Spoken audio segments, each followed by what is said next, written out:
Let's just listen to a couple of things that Andrew Scheer has to say about his position on whether or not the Conservatives are willing to help the Liberal government pass some of these plans. Repealing Liberal Bill C-75 and C-5. Those are two pieces of legislation that the Liberals brought in that caused the explosion of crime in our communities with their easy.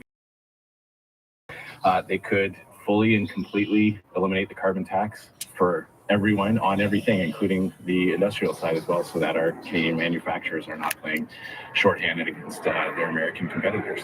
They could repeal Bill C-61, that's the no more pipelines, that which led to complete desertion of the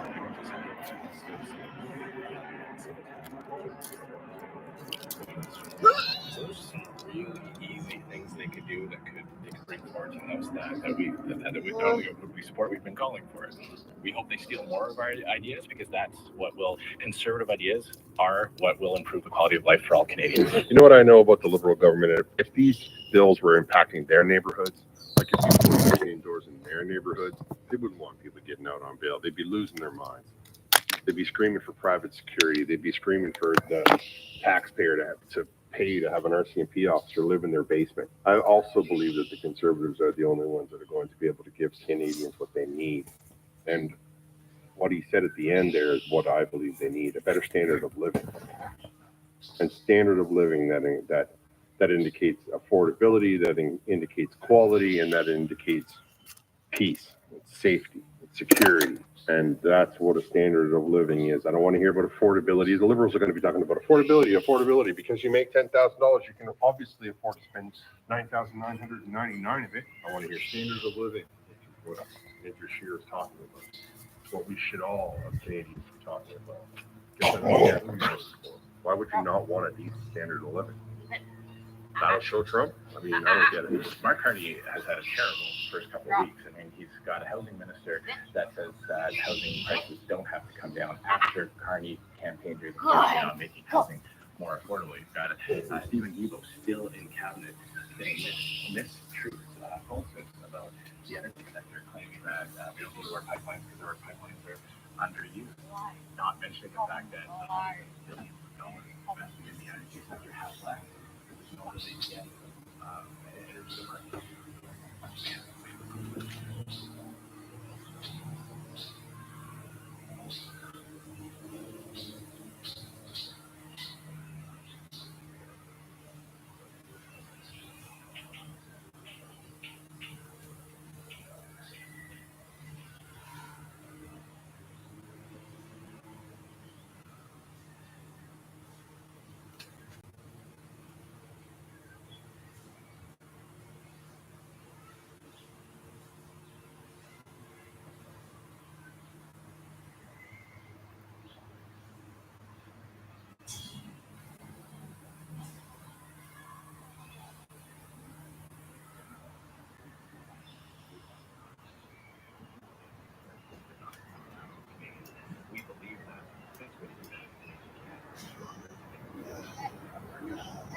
Job losses in key sectors, and these tariffs are still on. They have not come off. He has not got that deal yet. So while we want those tariffs to come off and we want to be helpful in doing what we can to ensure that happens, we are going to hold this bill into account to actually get results. It's not enough to just announce your intentions and say things here in campaign. You actually have to deliver. Those tariffs are not coming off. I've been telling you guys that from day one. He's not going to remove them. He has no intention of giving Canada a free trade deal in the way that we have already had one. He doesn't need our resources. With every stroke of the pen, he moves closer and closer to energy dominance and security, while our country moves further and further away from it, even giving oil and gas to our own nation We're getting it out of our many ports. Appreciate that we have the longest coastline in the world. And for some reason, this doesn't want to go to That's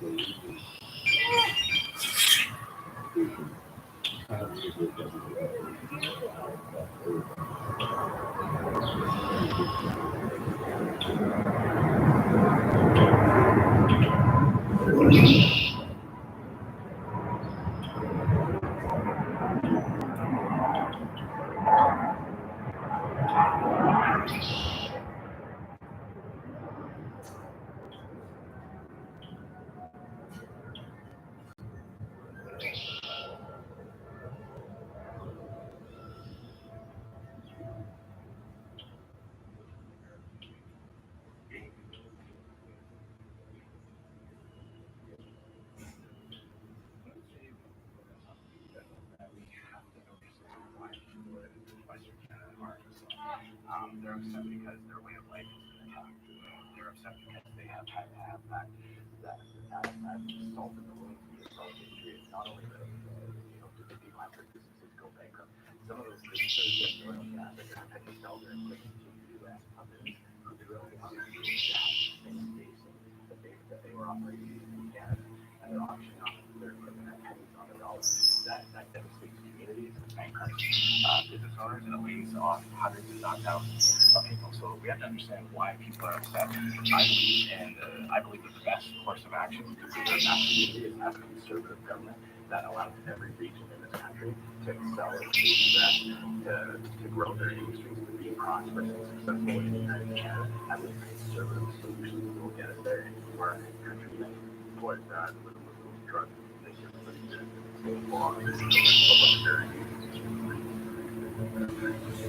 If we were talking with everybody else, we would say, oh, the French have to sell all of their stuff and the English from Ontario buy all of their stuff and put their equipment towards in Quebec. People would be losing their mind. No matter what it was. If we say that now, Americans would be no big deal. Because some people might think that they should not have to fly oil or natural gas. It's much rather control the price.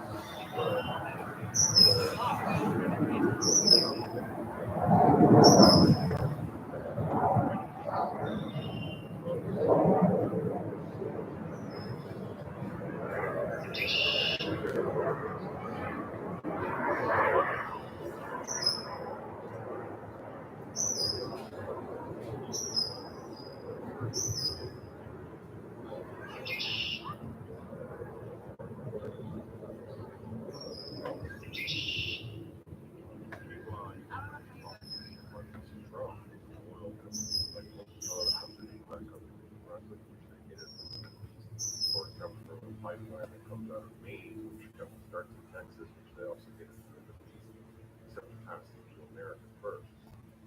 And that pipeline is actually owned by Brookfield, so we're currently have stock in that pipeline, which is a huge cost. But if we were to talk about anywhere else, if we were to say we're taking your equipment away, Mark Carney, we're selling it to your immediate competitors so that they can come into your wherever your building is and start to make a business with you.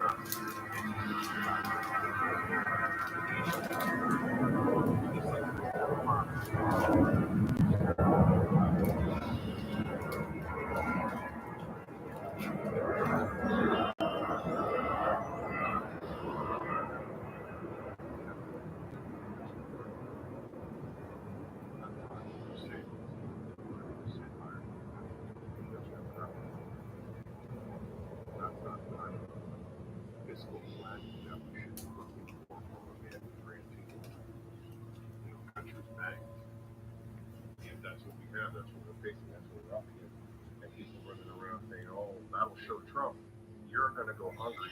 The food in this country is through the roof. It's so expensive. Our dollar means nothing. Don't you worry about it.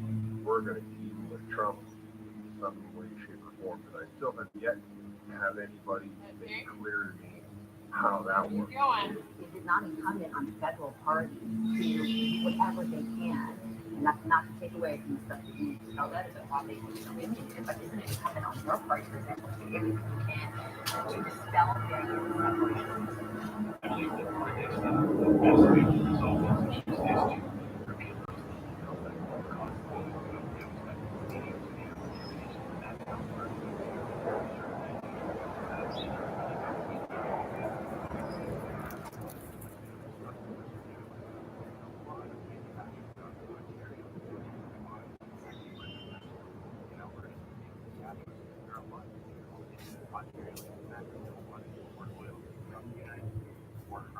countries around the world with completely different value sets with governments that don't align with Canada on anything from human rights to foreign affairs.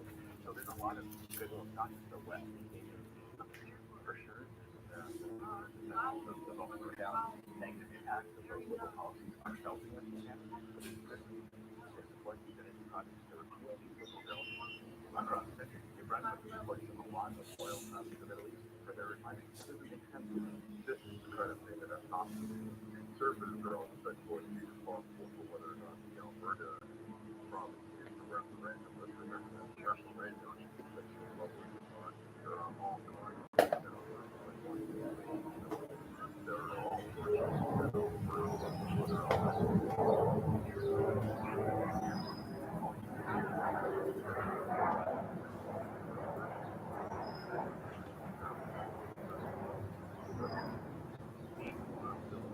have a massive I don't hear her telling them that they should be getting Quebecois, the CAST, the Parti de Quebecois, all of them campaign every single day on separating Quebec from Canada. But that's all they're because their entire mandate is want to remove Quebec from Canada. Just simply cash that check we got from Alberta. Don't worry about that part. We're going to make sure that that check clears, and then we will go back and talk about separation. One of their big state actors trying to say, oh, aren't you incumbent as a federal government because we try to talk them out of it? Well, if that's the case, then our current issue is trying to talk about that. If that's what you're saying, if that's the premise, we don't need it because you're a federal party talking with the efforts we're talking about separation, then the same should hold true for all of the parties that inhabit Quebec, the law, and the liberal institution, all of these people there talking about separation. They have been doing for decades here in Finland, where they have already held you, and they're making explosive devices. And you want to talk to me about a couple of people in Alberta who are so upset because the federal government has been stripping them of their rights, their money, and putting them to the poorhouse so much so that they want to leave the country. Yeah, that's the same thing. Or Sandra Scheer handled that very expert. Is the premier wrong though make it easier to hold a referendum on the issue? I mean, oil production has increased. It was at record levels. Yeah, well, we saw a period of time in Canada where oil, where energy companies had to sell their product at a loss just to get it transported. That's in recent memory. We saw tens of billions of dollars of investment withdrawn. Big mining projects were canceled, all because of local legislation. So again, I believe the best way to address this from the federal level, I'm a federal politician. I represent Saskatchewan in the House of Commons. The best thing I can do to address those issues in Western Canada is to do everything I can in the House of Commons to repeal those liberal policies. Encourage people in Western Canada to work with us in the Conservative Party to get those that liberal bills repealed. I think that that is the best way to arrive at the destination of United Canada. We don't have a problem in Western Canada with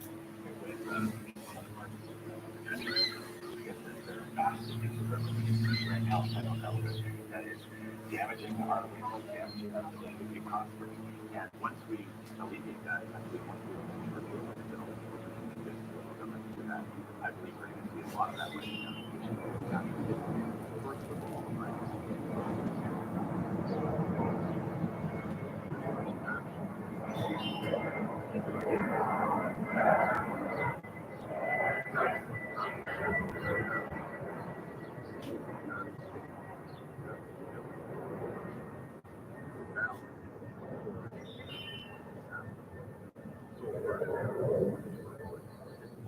federal election for Trump or Harris.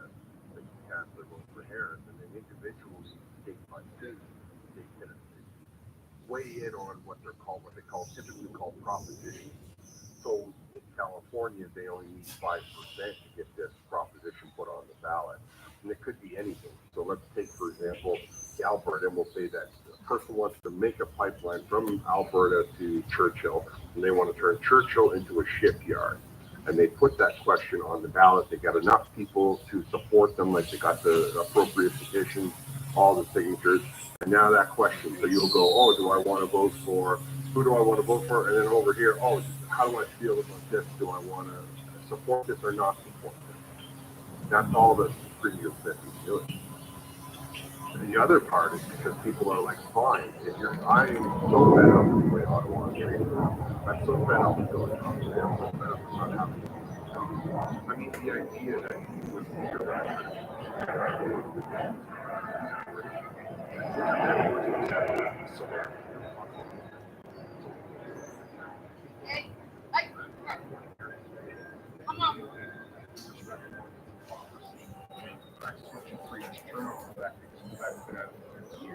Alberta has been patient. Alberta has asked time and time again for people to stop charging their names and it's time that people started to realize that they're upset, they're fed up with it.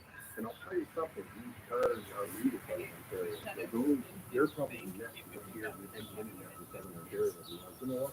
Winds will be like, hey, should we maybe just vote to join with Detroit? I don't know that.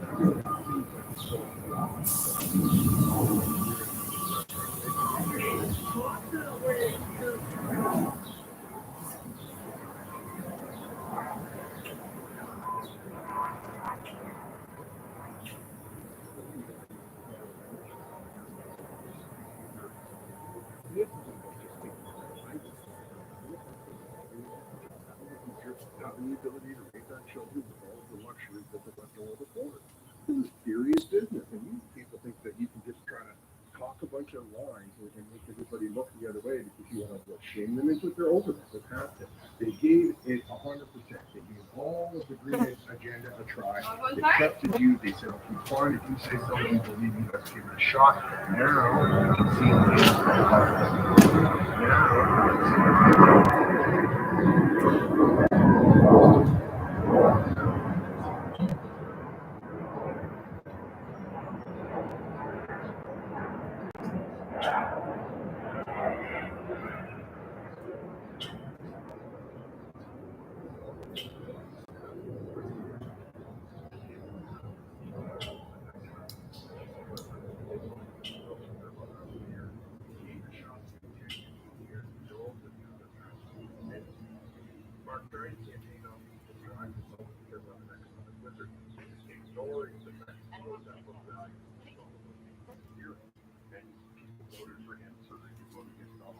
now the problem here is if you're not going to fix the economy, you're not going to turn on the tap. Well, really no point.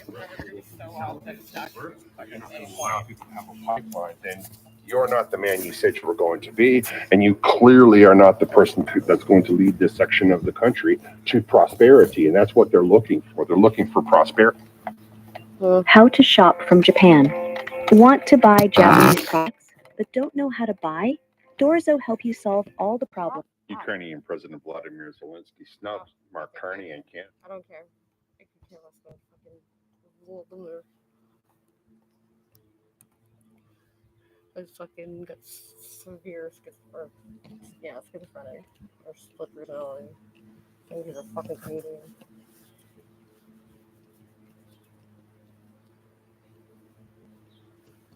Thanks for clicking. Canadian real estate prices were perfectly normal in 2021. It was all just a supply issue. House prices weren't melting down in 2022, and Canadians were getting to jump back in the market just a few years later, right when the real estate industry hit the jackpot, leading to record expected demand in 2025.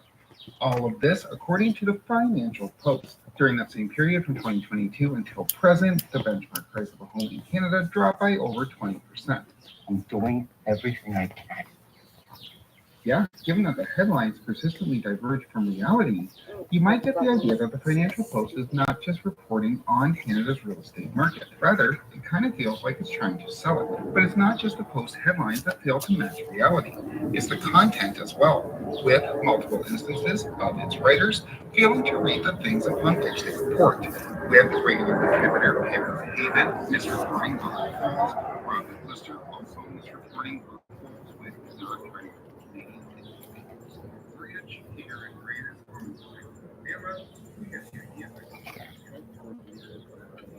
quote, would send 80 real estate prices to this person assumed that this was due to advertisers, the media serving their masters in the real estate industry who hold on to the purse strings. Sorry, baby, can I talk? Go on, baby. I think you better mind your manners. And then I get a Application, quit. is a little bit of research can reveal.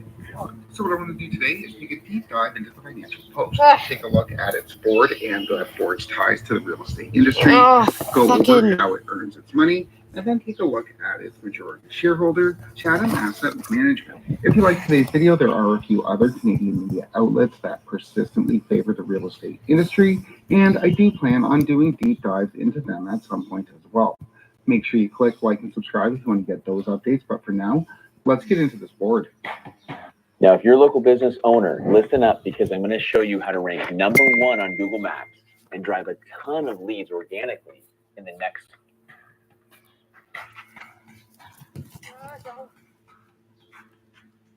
On the Financial Post, which is owned by Media, shared by Peter Sharp.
Sharp decided to retire from ASTI after doing fairly well in terms of compensation, which makes sense. Out of the stock, it's like, well, during the pandemic, to Sharp's retirement, though not so much thereafter. Let's turn back to the Financial Post less than a year before retirement. Supply is because it just to recent, we have Peter Sharp, chair of Post Media, which also order, which also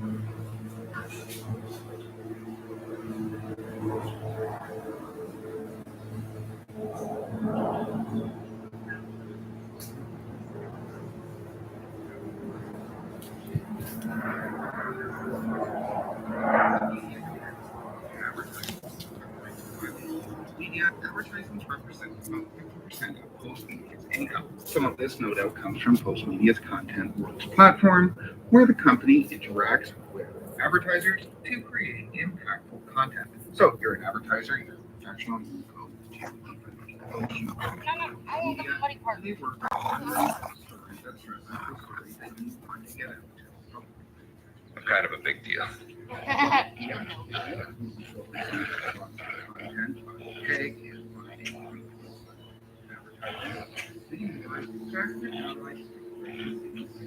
Here, fast forward to now, certified tag, fine grows, real estate powerhouse. Before I so you get the idea. Advertising is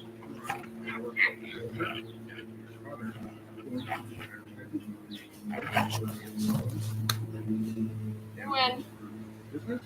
When? And finally, let's get to it. I'm on a ball. I'm going. It is owned by Chapters Management, a U.S. private firm which Too also strong. owns other dedicated news sources, such as the National Enquirer, which, I mean, You need to see it. Come on.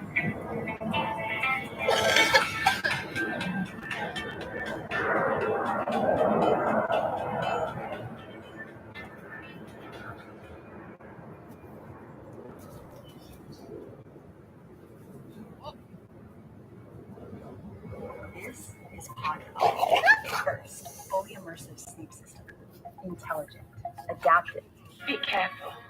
David Pecker, former head of the National Enquirer, recently testified last year that the Ready? only thing that is important is the cover of the magazine, which tells us all we need to know about where profits are placed on priorities. And it's not just the financial news that's owned by Chatham. They also Good. own Good job. Post, Herald, Sun, Press, etc. Hey. Okay. Remember how we were able to pull up this sponsor Ready? content tag Go. like financial posts? Well, the URL structure actually works the same across all of Good the job. sites. Let's take a Oh. look. Change financial post to national post. Idiot. Okay, and we get the renowned Montreal Realtors. And they like all the same. So we've got the chair post media sharp with lots of interest in real estate. Wait a second. What? Well, we have actually worked the same. Okay. Remember how we were able to pull up the sponsor content tags for the financial posts? Well, the URL structure actually works the same across all of the sites. Let's take a look. Change the financial post to national post by keeping the same sponsor tag, and we get the renowned Montreal Realtors. Do they like all go to the same non-school? So we've got the chair post media people sharp with lots of interest in real estate that do better when Canada's real estate market does Oh my better. god, that's so funny. Do they all We go have to a the news same source not that relies school? heavily on advertising, which composes 50% of its revenue, and we have an owner, Chatham Okay. Asset Management, which, I mean, they own the National Enquirer, so... On the advice of my counsel, So, the next time that Pamela Hayden demonstrates an inability to read, real or convenient, or Rob McClister tries to goad you into getting tomorrow's lower interest rate at today's lower house price, with all of the risks that come with it, only to reverse himself later on amid mounting predictable evidence, consider the source. I would never dare say that the Financial Post is biased in favor of the real estate industry, but if we look at its ownership structure, how it gets paid, and who owns it, there's a lot of competing interests there. Interests which do much better when the real estate industry does better as well. Imagine it being September 2021, you read in the Financial Post that Canada's having a supply problem, which would indicate that prices are going to continue to go up regardless of where interest rates lie. Meanwhile, the real estate investment trusts are doing this. You purchase thinking that investment is safe. Just consider the source and the interest behind your information. With that said, we will continue to track Canada's real estate market on this channel. Make sure you click like and subscribe when you get updates. But for now, thanks so much for watching. Tired with struggling with the manual wrenches? Upgrade to this electric wrench and wrenches set. I got it on demo with $100 coupon bundle. It comes with 8 sockets, an essential bar, and a drive adapters. With a 66 foot-pounds of torque and a 200 revolution per minute variable speed trigger, this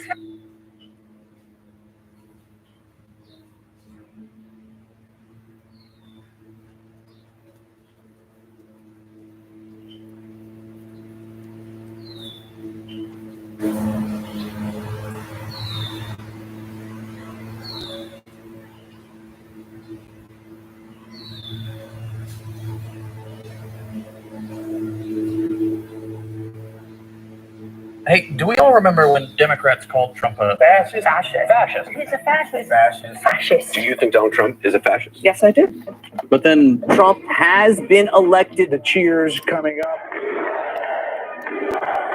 And then I'm going to work to find common ground with the Republicans on how we can do that. We fought like heck on where our values were assaulted or challenged, and we'll continue to do so.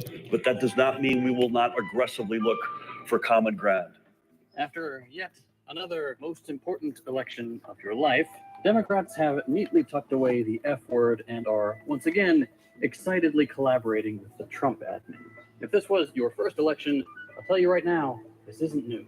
It's not the first time we've seen Democrats call out Trump's fascist tendencies for election brownie points before quietly backing his anti-immigrant, pro-business policies once the show's over.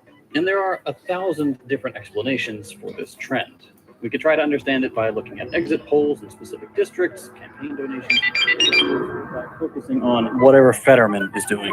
But I think the best way to understand this comfortable alliance between liberals and the right actually comes from looking a little further back in the last 100 years.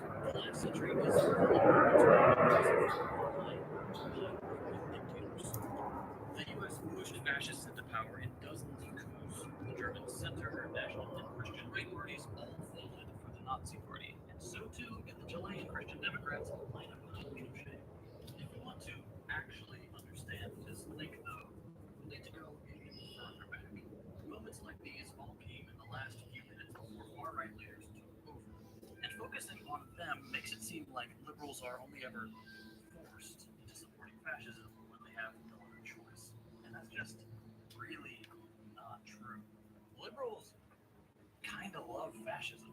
Not all of it, not always, but they do like what it can do for them. And to really see that, you should start with those.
not everybody was happy about this.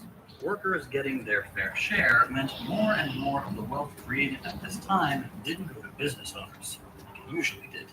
And I don't have to tell you that that's a really good thing. Only a teeny tiny 1.7% of Italians were capitalists, but they were getting about a third of the wealth produced in the early 1910s. Most of the population was working class, so the fact that capitalists ever kept more than 1.7% of the total pie was a highly unequal thing. But hey, whoa, look at this. Look what's happening there after 1922. That's interesting. After a few years of money being spread more equally thanks to workers striking and getting a say in things, that 1.7% in Italy is suddenly making a lot more of all the money. That's fascism. That right there, that's socialism.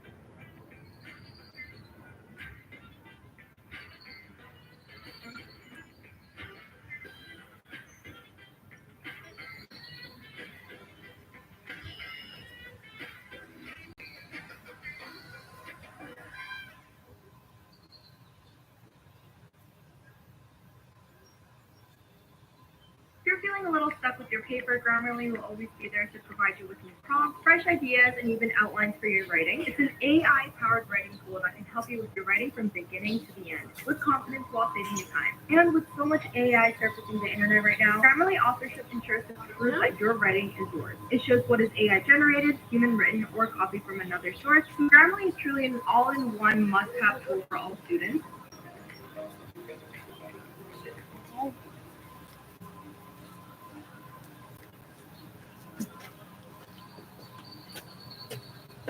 From September 25th to October 8th, 1920, Brussels hosted the International Financial Conference. This conference was attended by economists, but also bankers and treasury officials, and hardly anybody representing workers. Hailing from countries across Europe, these wealthy technocrats came together to discuss the fact that capitalism wasn't so hot anymore, that it was digging into their profits, and that people were starting to feel just a little too hopeful that their lives might improve as they were getting rid of it in more and more places. They were eager to go back to business as usual, but to quote a financier who attended, the manual workers were encouraged to expect and do expect some new way of life, some great betterment of their lot. These changes, they believe, can be achieved if the system of private industry is replaced by a sort of government or common ownership. Something that these workers have started proving could actually work. But that's not the point. What sort of better life?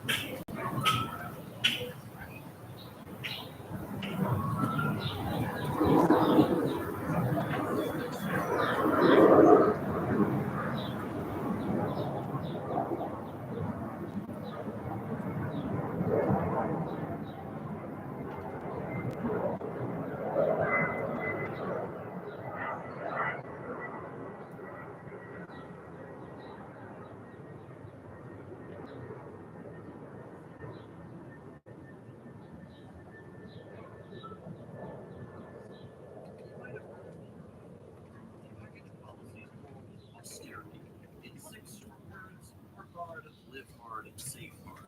An austerity economy is one that tries to get you to spend more time at work, producing more stuff, making less money, while cutting your spending so that the stuff you make goes straight to exports. This makes your life worse, but it does make rich assholes richer. They're encouraged to save and reinvest their money. Meanwhile, you're chastised for not saving money you don't have because less is coming into your pockets. To achieve this, economists wanted to use 3 tools: fiscal, monetary, and industrial austerity measures. In their wildest dreams, governments would start by 1. Cutting social spending on health, education, and housing. 2.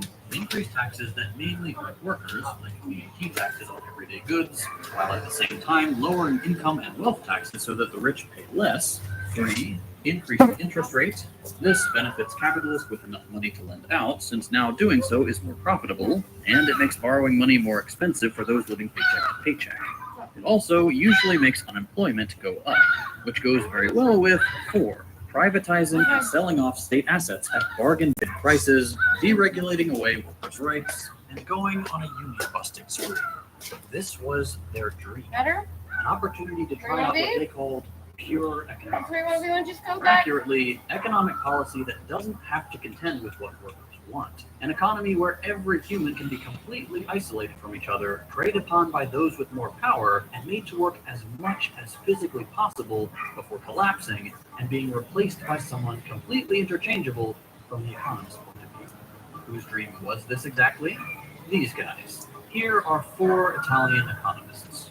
2 of them committed fascists, the other 2 committed liberals. All of them were committed to the same project of pure economics, and when workers got in the way, they felt perfectly comfortable with the dictatorial power it would take to implement and sustain their ambitions. Because the problem is that it's hard to convince people to accept policies that'll make their lives objectively worse. Once austerity is locked in, of course, you don't need to convince anybody anymore. They have no other way to survive than to work inhumane hours, live frugally, and save as much as possible to make it to the next month.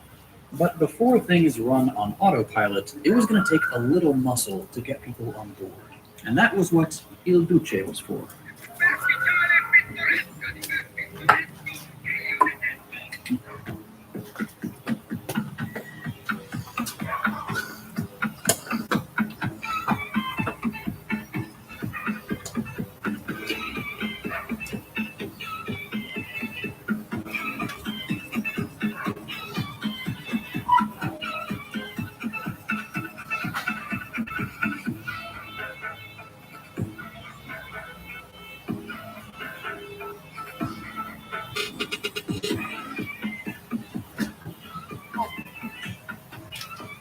Welcome to the mental health hotline. If you are obsessive compulsive, press 1 repeatedly. If you are codependent, ask someone to press 2 for you. If you have multiple personalities, press 3, 4, 5, 6. If you are paranoid, we know what you are and what you want. Stay on the line and we'll trace your call. If you're delusional, press 1 and your call will be transferred New to Brunswick. ownership. Obviously not. Okay. This is the argument Clara Matte makes in The Capital Order, the book I've been referencing throughout this video. That was her graph earlier. She's the one who found all those quotes. According to Matte, fascism wasn't just a fascist project. Historically, fascist parties were never popular with a majority of the population. No, fascism was first and foremost a technocratic project that brought together both the far right and liberals intent on testing out their economic theories. There's a big hole in this pocket. From the rising tide That's of fucking communist stupid. support, while making them and their buddies richer. And Mussolini was the guy to deliver on those technocrats' ambitions. Unlike liberal leaders, Mussolini was happy to give these technocrats key roles in his fascist government, happy to clear the path for them by massacring communists and unionists, and happy to allow their technocratic attacks on the working class to take shape. To illustrate how bad this was, during the fascist years, unions were crushed and workers' salaries were slashed so dramatically that workers' earnings in 1946 fell all the way back to what they were 30 years earlier, in 1911, before those 5 times gains we talked about earlier. And these economists couldn't be happier about it. Pantaleone, one of the fascists, frequently talked about using the fascist stick in an extermination war against the socialists. No surprises there. Fascists are anti-communists. But Ricci and Einaudi, our liberals, were equally enthusiastic about fascist repression. Writing in The Economist, Einaudi applauded their fascist government for stepping in when the worst happened, meaning by that the fact that workers who set up councils and factories took the first steps towards replacing capitalism with communist democracy. The purges, executions, arrests, and complete obliteration of communists and socialists and the impoverishment of the Italian working class were applauded and egged on by top liberals looking for a return of excessive capitalist profits. The state changed its priorities to make capitalists richer at workers' expense, limiting its spending to handouts for factory owners while workers slowly starved. exploitation and unemployment increased, consumption went down, and fascism was there to keep everyone in line with its black shirts and hide that exploitation under the guise of national duty, stoking patriotic fervor to shut up socialist-minded workers. And this didn't stay within Italy's borders. Like I've said, these gentlemen had a platform in The Economist, a British magazine, to sell fascism abroad. But even without official representatives, magazines like The Times whitewashed fascism as simply, quote, an anti-waste government. And there are 100 more examples of sweeping the fascist violence, anti-Semitism, and anti-worker policies under the rug. In Germany, too, the Italian project didn't go unnoticed. Basing himself off of Mussolini's March on Rome, Hitler attempted his own putsch to gain supreme power. His timing wasn't right, though. He had to wait about a decade, with the Weimar Republic beginning its own journey to austerity politics following the Wall Street crash, for a terrified Hindenburg to appoint him and his capitalist-backed party to the chancellorship. The 1920s scared the German ruling class into austerity. Knowing how violent it could be for German workers, protecting the German upper class's profits required the same cocktail of patriotism and economic duress we saw in Italy. And there was Hitler, sailing in as a political entrepreneur ready to capture public anger and steer it away from the communist direction, tempting Europe away from capitalism. Under his rule, collective bargaining and strikes were outlawed. Unions were abolished. Socialist literature was burned. because obviously fell out of my fucking pants. Socialists, anarchists, and trade unionists were imprisoned and executed alongside Jewish people, black people, queer people, Slavs, and the disabled, protecting the system of profit accumulation from the challenge of popular unrest at a horrifying human cost, quashing all democratic hope but delivering capitalists protection. Here's the truth. Liberals are never forced into fascism. To them, fascism is just another means to an end. During what they might call the good times, when workers aren't organizing too much, not making a fuss, they get to set up more and more of their pure economics and slowly make your life worse. But once those conditions become unbearable, once the hope for an alternative starts to grow, once workers start carving out an alternative for themselves, suddenly the nightmare of true democracy scares them into violence. Once the indicators start going down and the boss gets nervous, suddenly all the violence the state is capable of becomes invisible to them. Shooting protesters, locking up union leaders, censoring the free press, racist dog whistles becoming explicit hate speech. As long as they can get the numbers they care about going up again, it's all the price we have to pay. Just won't be them paying the price. It'll be you and me. Fascism never scared liberals like it should scare you. As long as they benefit from the fascism they enable, liberals will never be on our side.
Oh, big ass hornets. Very good.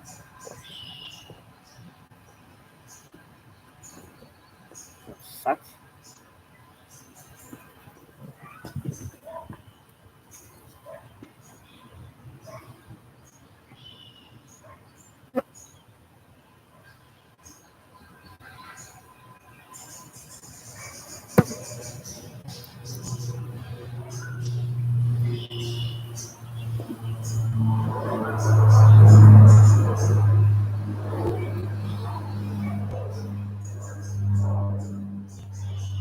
Yeah.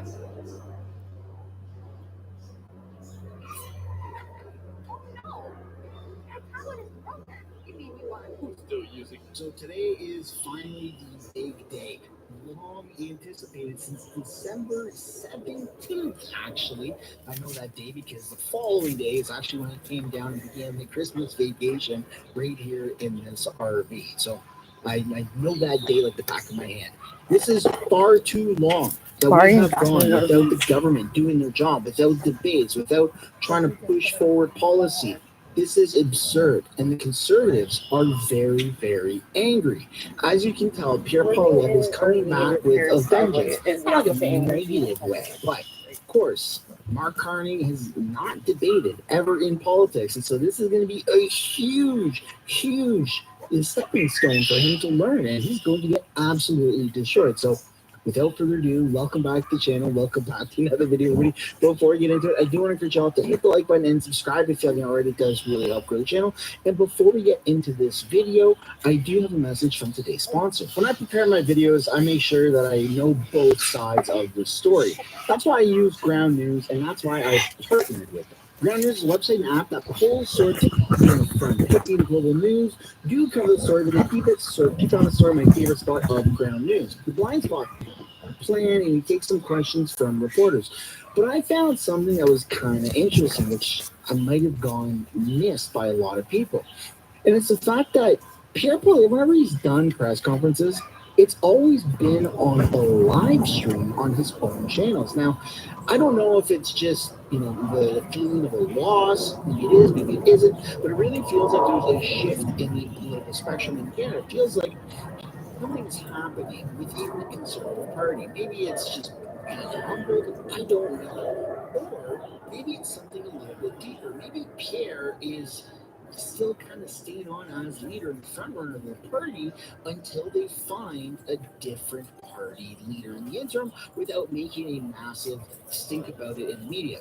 That's just my opinion, folks. And it's not, I don't have any bad against Pierre. I think Pierre ran a phenomenal campaign. He's a phenomenal candidate. He's a phenomenal leader, and I really wish that he won. But strategy should be a little different now. Maybe it's time to talk about revisiting who the leader of that party is. I have my eyes on Jamil Jivani. He is a very outspoken, conservative core values individual. It's my opinion, but of course, I want to see Pierre succeed. Let me know down in the comments if you agree or disagree with that analysis. And I'm going to tell you why I have that analysis. So let's take a look here at Pierre Poilievre's, that sounds crazy, but his YouTube channel. So you can see here, Pierre always releases a video when he posts something new, or even a live stream, and there hasn't been anything for quite some time. In fact, the only place where you can find this press conference is on CPAC right here. Pierre Poilievre addresses the Conservative caucus. So it's kind of interesting that this was like a big moment for Pierre. The day before Parliament, it wasn't on his YouTube channel. Now, should a leader have to post on social media? No. I could just be drinking too much coffee and tinfoil hat. I don't know. I think I got some cabin fever because Parliament's not in until today. But without further ado, let's take a look now at what Pierre had to say. Stronger and bigger nationwide Conservative team that added 2.4 million votes, 24 seats.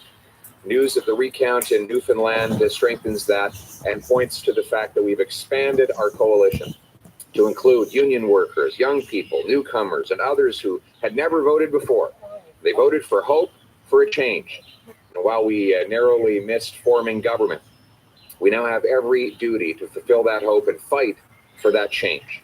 That change means a Canada that is affordable, safe, self-reliant, and united.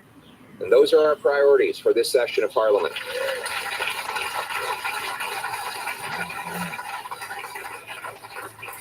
And priorities take plans. Our plan, first, we got to get the cost of living down.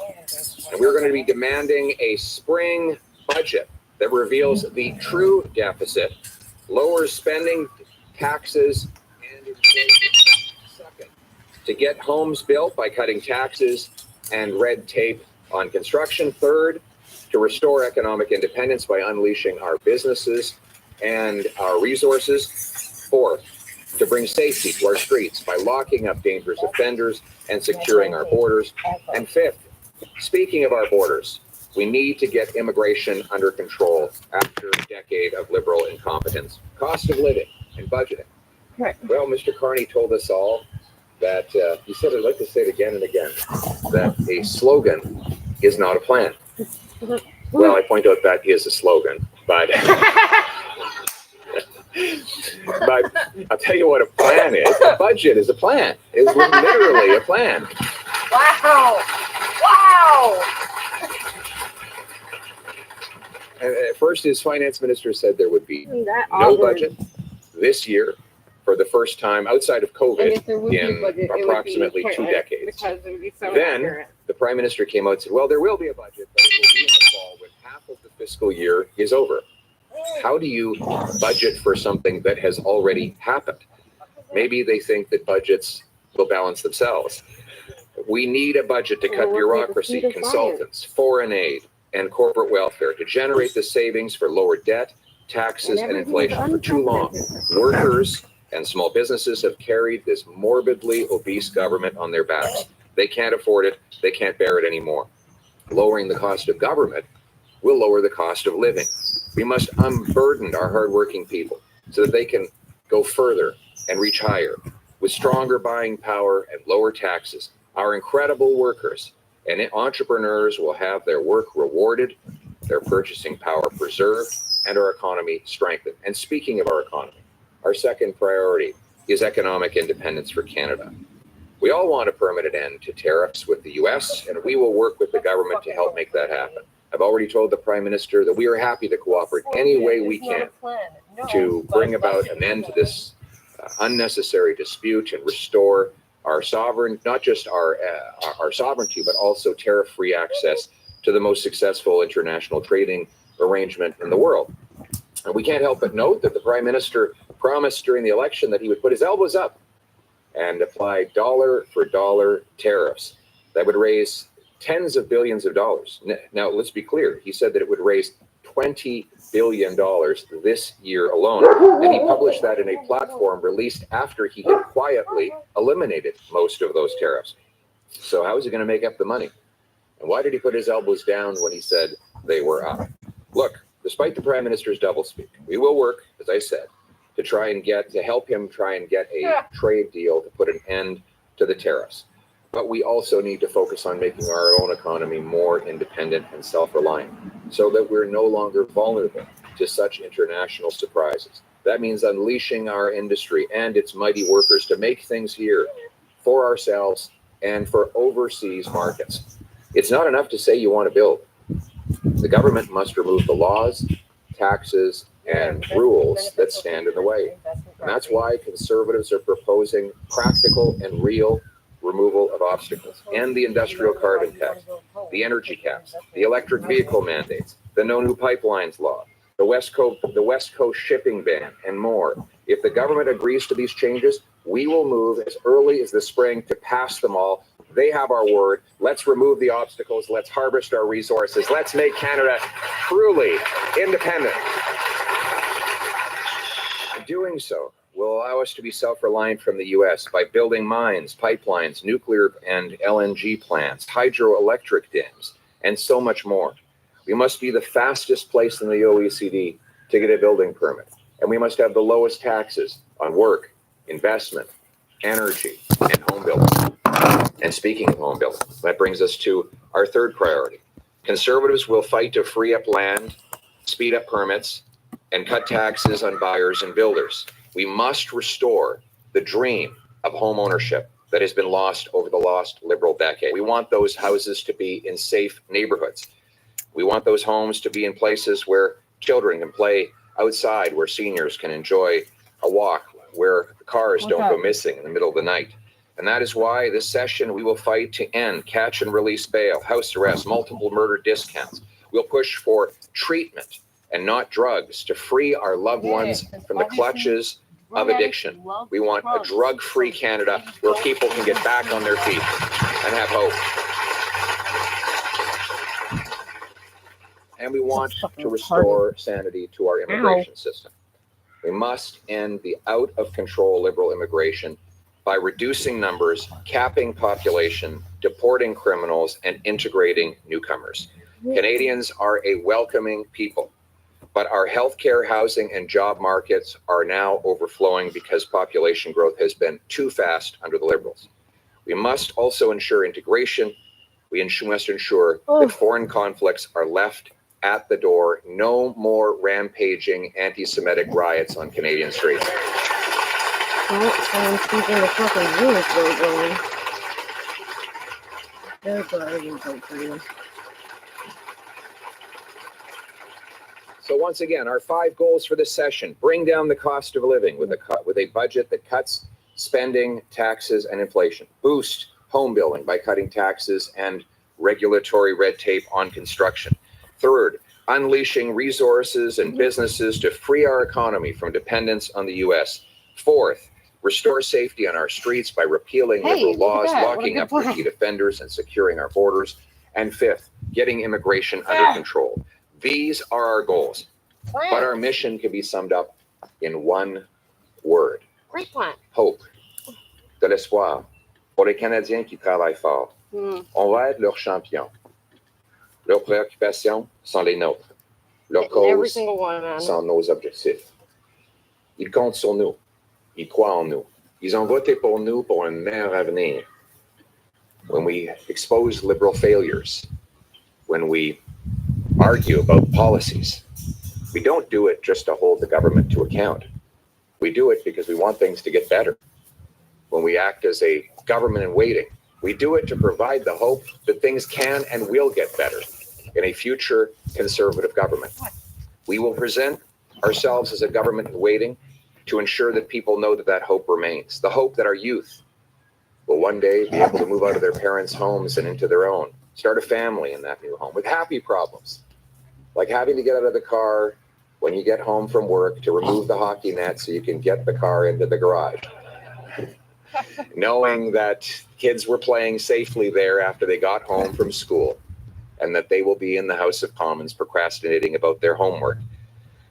The families that need hope that their fridge can be full without their bank account being empty. The hope that seniors can return to that evening walk they used to so much enjoy until crime and danger interrupted it. The hope that our trades workers can again earn 6-figure jobs, digging mines, building pipelines, and constructing homes that other people can afford. The hope of restoring a country that takes care of its own, stands on its own 2 feet, united under one flag in the freest country on earth. The hope that the strivers, the battlers, the fighters, the ones who scrape by and fight on, the ones who get knocked down, but get back up and never quit and keep pushing forward, they won't give up, and neither should we. We are their champions.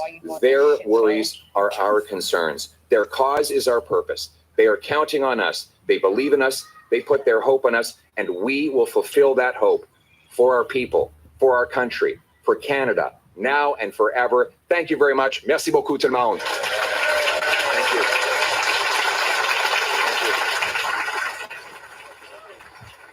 That was a lot better than what I thought. I mean, I think that Pierre is right on a lot of those points, and we're going to start to see the Conservative momentum start to pick up later today. If you want to watch the live streams for Question Period, head on over to House of Canada YouTube channel, my second YouTube channel. The link is in the description, or you can just type it into the search bar. I live stream every single Question Period that happens, and it's going to be a phenomenal opener later today.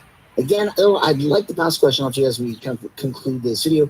Do you think that Pierre should stay on as the party leader, or do you think that we should even entertain somebody else right now? Love to know what you guys think down below. Ladies and gentlemen, that is the end of the video. If you haven't yet already, I'd like to encourage you guys to hit the like button, subscribe to the channel, and I'll see you in another video. Bye for now. What we use QuickBooks for a lot is it's kind of the backbone of all the other systems that we've developed. Being able to see those numbers and then compare them month over month, year over year, that's what allows us to know, okay, are we actually headed in the right direction?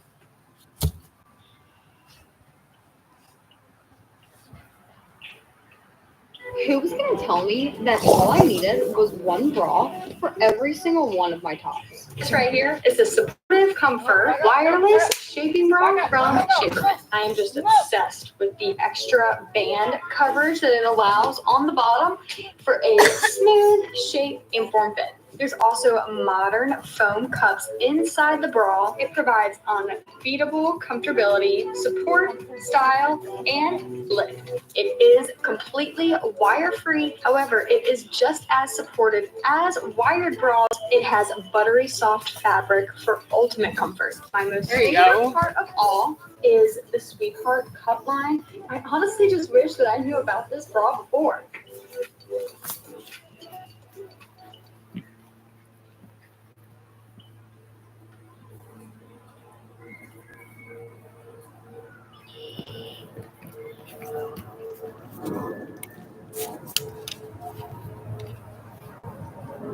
Oh.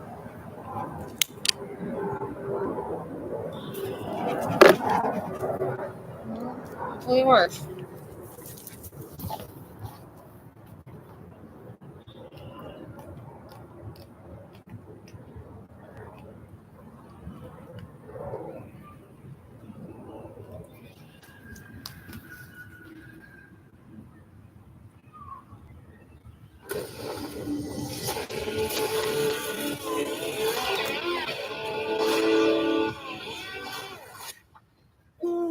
Yeah. Well, what's going on, ladies and gentlemen? Welcome back to The Fringe. I can't believe I actually get to report on something good for once. Usually, it's Alberta separation, which is good, or you know, Mark Carney and the economy, or what's happening in Canadian politics. This is political, but it's also good news.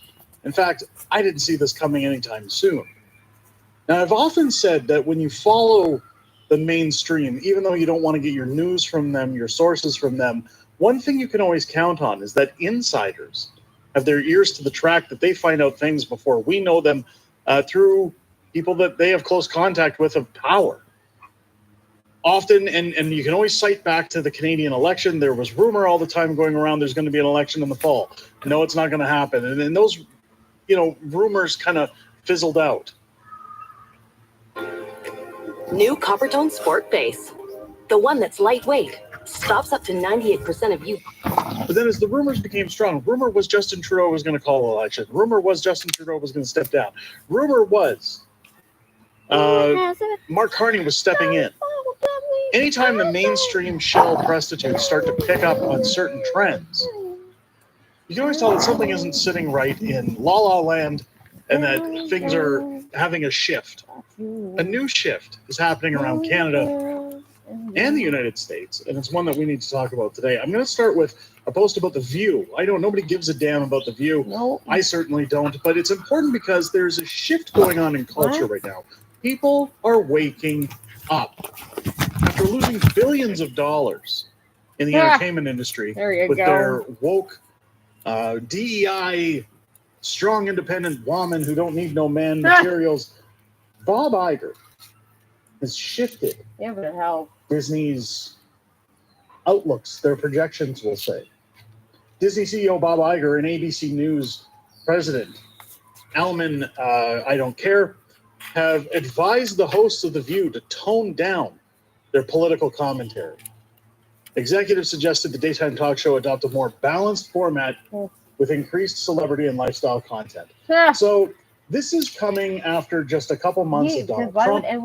First off, I will never entertain or watch The View. I have no only political analyst I've ever Aspiration had was Megan to watch 5 women McCain, who is just terrible. complaining, moaning, telling me what a disappointment men are. I always said, if I want to hear what a disappointment I am, I'll go to my parents' house for dinner. This is not entertainment. Wow. I know guys like Clinton Jaws and whatnot follow the view, but what this is a signal of things changing. When you look at Marvel, when you look at Disney, when you look at the content you consume, when you look at Amazon dropping failures of shows. Now, we're not talking entertainment today. This is getting into politics. Stick with me. This is a sign things are changing. The demographics are changing. Go woke, go broke. You're seeing it in Canada, reflective in Canada. I want to highlight an article from the good old shill prostitutes over at CTV. No woke employees, writes Quebec City Bar in a job ad. Well, now they've had enough. Everybody's finished with this.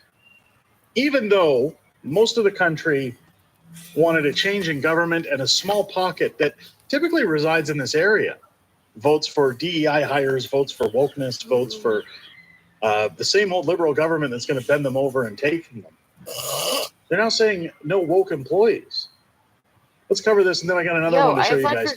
Eyebrows are being raised after a Quebec City bar published a controversial job ad on social media stating it was looking for a barmaid who was not woke, pro-liberal, or pro-CAQ, nothing to do with my or in favor of the health ethic. measures in place during the pandemic.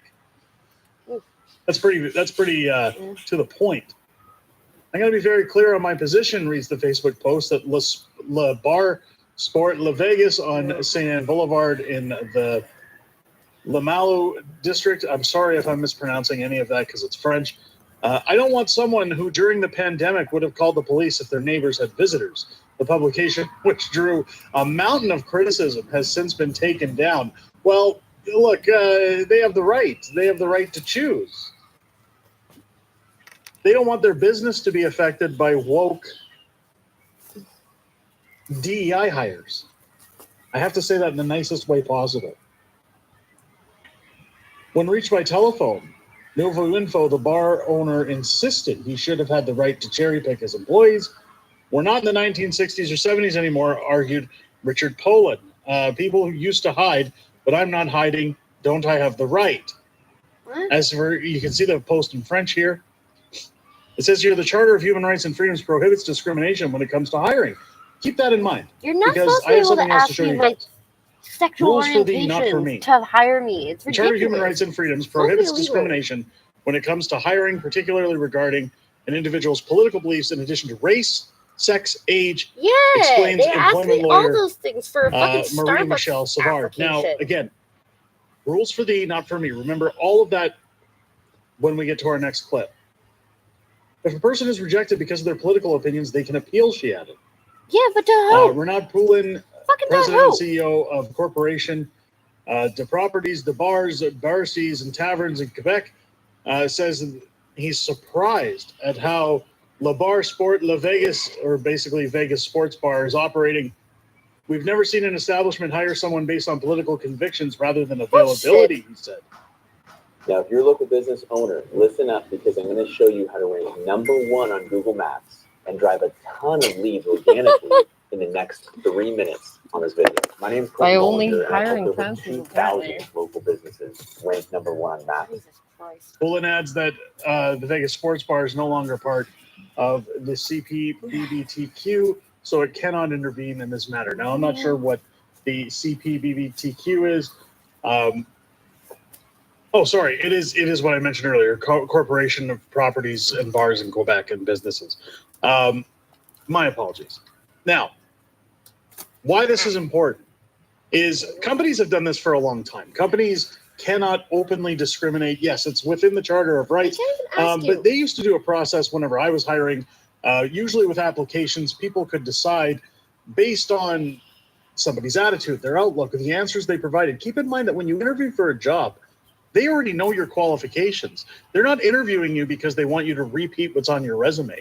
Anytime you're being interviewed for a job, they want to know if they like you, if they feel that you're a good fit for their company. So ultimately, discrimination is a large key of this. Now, you can't outright tell people English. this You get the isn't job why you we're have. going to hire you, or we didn't hire you because of 1, 2, or 3. Basically, you can just say the job's been filled. You can say it wasn't a good fit. You can give a number of reasons. We used to do an old trick on the applications whenever we would interview somebody. If you put 110 on an application, if you line up the two ones with a diagonal line, it would say no. If you put 115, you could add 2 lines on a 1, another one on a 1, and make YES. So 115 was a yes, 110 was a no, and you just throw it on the pile. Now again, that is for a business to decide who's best to represent their establishments, their companies. But what's funny is, it's all changed when you get to this post. Now again, remember, you're not allowed to judge based on age, sex, religion, political preferences. This man confronts Pizza employee when they had posters up for a job that he was denied for. I want you guys to take a look at this. They're only hiring Punjabs in Canada. Now, there was a video of a woman removed from a Walmart years ago in Windsor, Ontario, I believe it was, who said the same thing, claimed the same thing. You're only hiring people from your ethnicity. You're not hiring anybody who comes to the door. I'm willing to work. My hours are open. I'm available. Walmart is one of the easiest jobs somebody can get hired for. And to work as a clerk or a greeter or anything in Walmart, essentially no experience required. Now, she was removed from that store and trespassed. Look what happens here. Tell me that the rules work both ways. Let's take a look at this. So you're telling me right now that you guys have a job sign on the window that says now hiring, correct? Correct?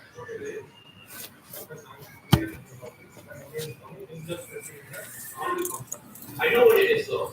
You guys aren't hiring you're not hiring outside of your race. That's what it is, right? She told me. I very much don't agree with people going to harass the person at the counter, being like, why were you hired?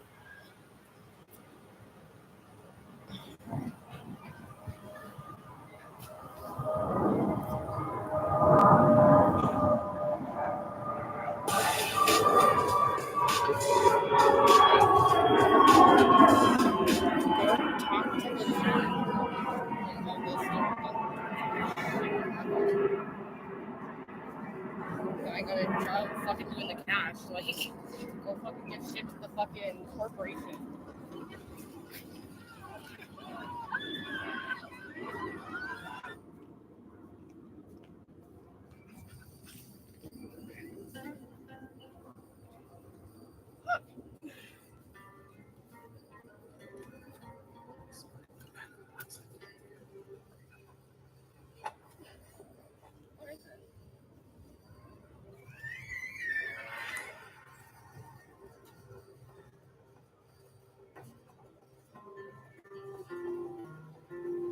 Call of Duty.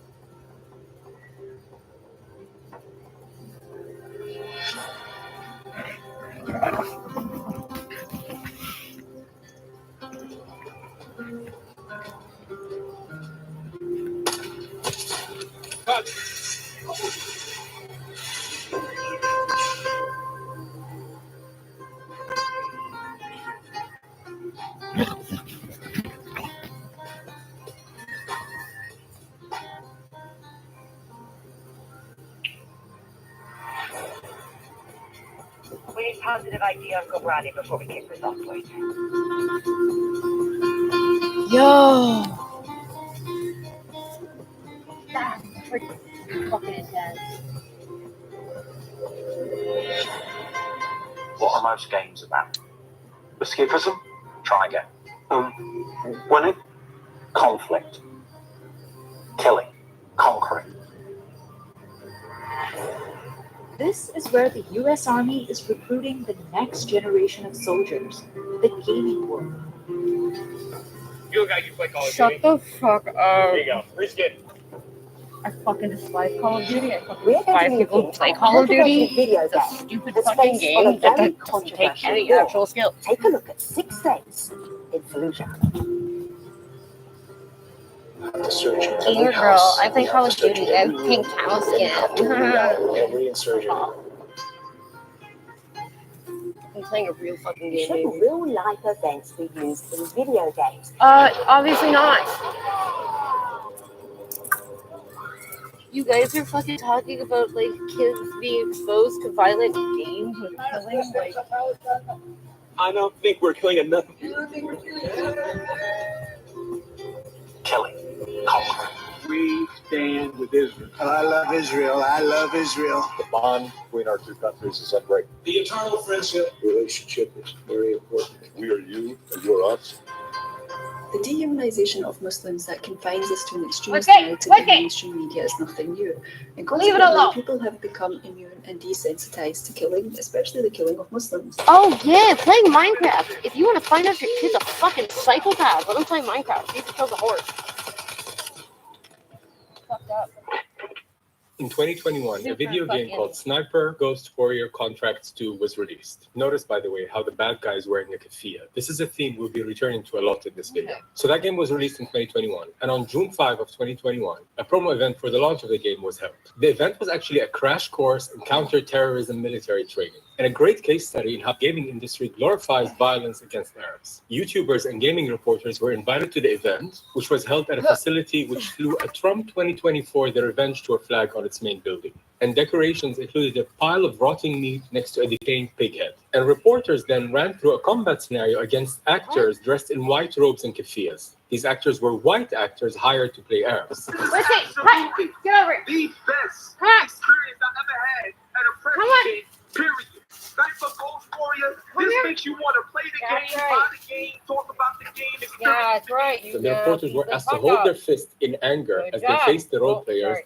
And the role players, the white actors playing Arabs, Good started job. ululating like Peter, when you jihadists. listen. Peter, this is my friend Omar. He can teach you many things about our faith, including how to ululate. What's that? It's this. Oh my God, that's terrifying. Eric Switzer from The Gamer wrote that he felt he had been tricked into thinking it was normal because everyone around me was acting like it was normal. CI Games, which developed that game, later issued an apology on Twitter, claiming it intended to replicate how real US Navy SEALs train and give press a real-life taste of what it would be like to be a Raven, Raven being the game's main character. A real-life taste of what it's like to be an American, not an Go American, get it. of course. The idea is that these games and their developers portray Arabs as faceless fodder, not just in games, although the game is the focus of this video, but I recently watched a movie called Warfare, about a unit of American soldiers in Iraq. And of course, everyone was wearing keffiyeh. And there was one scene where the sniper, the American sniper, was waiting and looking through the crosshair, the sniper crosshair, and he was telling his partner like how they're getting their jihad on. First of all, you invaded Iraq for no reason whatsoever. Iraq had nothing to do with 9/11. You destroyed the whole country. And they're getting their jihad on, they're resisting you. Basically, our cultures and our lands are nothing but playgrounds for destruction, vehicles for Western heroism in the media. And video games are a big part of the media. As I discovered while researching this video. I'm not much of a gamer, but researching this video, I've been like for 5 weeks just researching games. I would say the indoctrination is even more effective in video games because it's more immersive. Because in movies, there's a distance, right? You're watching it. But in a video game, you're literally role-playing the part of someone who's killing Arabs. I was struck by how normal it is to kill people that look like me and always wear a keffiyeh. Always. By the way, regardless of where the video game is set, and usually it's set in like fake Arab countries, they're always wearing the keffiyeh. The idea is that it all ties back to Palestine. You'll notice in this video that I focus heavily on the game Call of Duty because there's no more recognized domain in war games than Call of Duty. What's amazing and scary is how My fault. It's fine.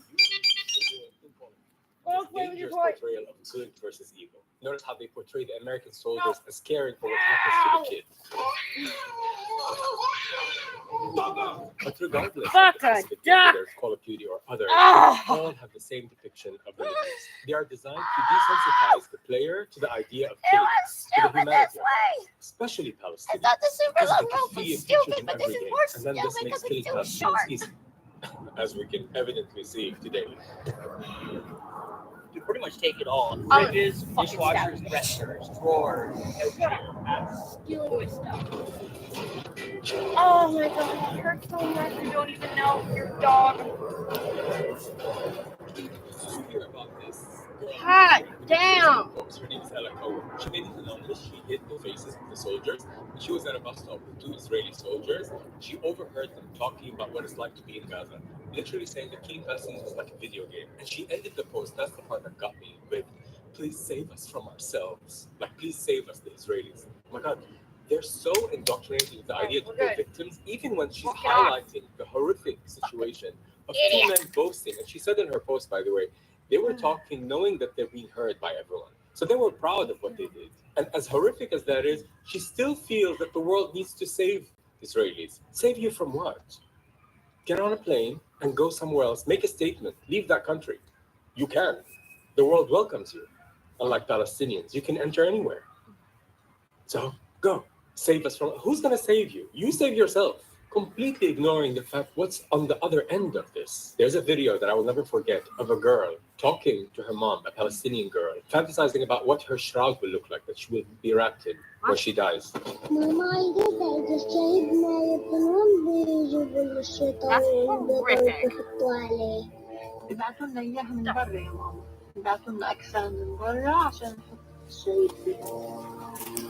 kind of monster are you?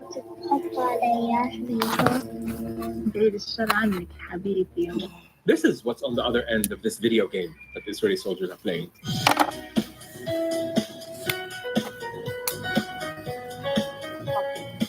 Shit out of a fucking orphan fucking rabbit right now. Fucking hurt. Okay. We are over it.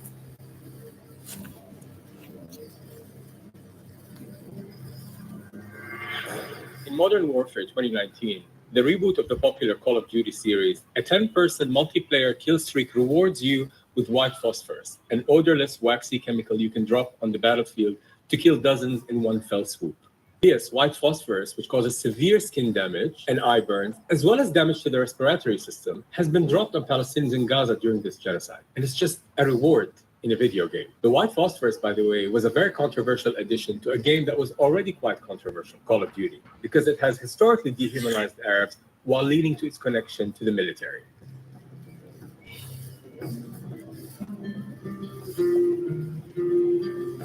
We have Apex Legends being played right here. We got our Fortnite duos. They're also playing right here. Leave the bird fighting alone. game guys playing on the other site. It's all set up for streaming. It's all set up for competitive gameplay. The Army is here at one of the world's top gaming expos to showcase its latest recruitment tool, the U.S. Army esports team. It's an opportunity to engage them in a platform where they're on there constantly, day after day. Someone who has the skills, the discipline, the desire, the communication, those are all things that we're looking for in soldiers.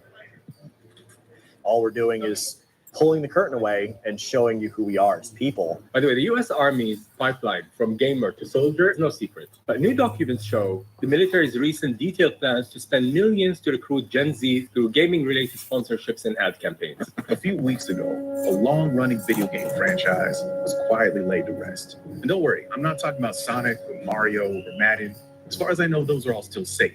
I'm talking about America's Army, which was made by America's actual army. Good morning, soldier, and welcome to the M16 qualification range. This game is quite possibly one of the most influential games ever made. By the late 90s, the U.S. Army didn't really have a very good public image. A guy named Casey Wardinsky, who was then a colonel in the Army, wanted to do something to improve that image. You're the man who convinced the Army that you should get into video games. What was that like? Well, it was not as hard as you might imagine. It was 1999. Games are very vivid. They also had the benefit of being a direct communication channel with young adults. And that promise of direct, unmediated communication with young people was enough to get the Pentagon to start funding a video game. So, just before July 4th, 2002, they presented America's Army at a massive video game convention in LA. By the way, this game, America's Army, was for free and it was targeted at 13-year-olds. Using games to build future soldiers is ingenious if you think about it. Because if you view war like a game, that trains you already to be desensitized to actual war. So in gaming world, you know, you can just become desensitized to the violence. Like even I am like somewhat desensitized to the violence. Like there are some games when you look at it Compassion like fatigue. there's one game, Far Cry. I mean, I like playing the game, but it's R-rated and it's violent. And there's a move where you can walk up behind the person and stab them, but you turn them around to face you and stab them, and it's like, wow, man, like that is like too much for me. But I think most people. Oh no, okay. Just your butt is so big. Can't tell the difference between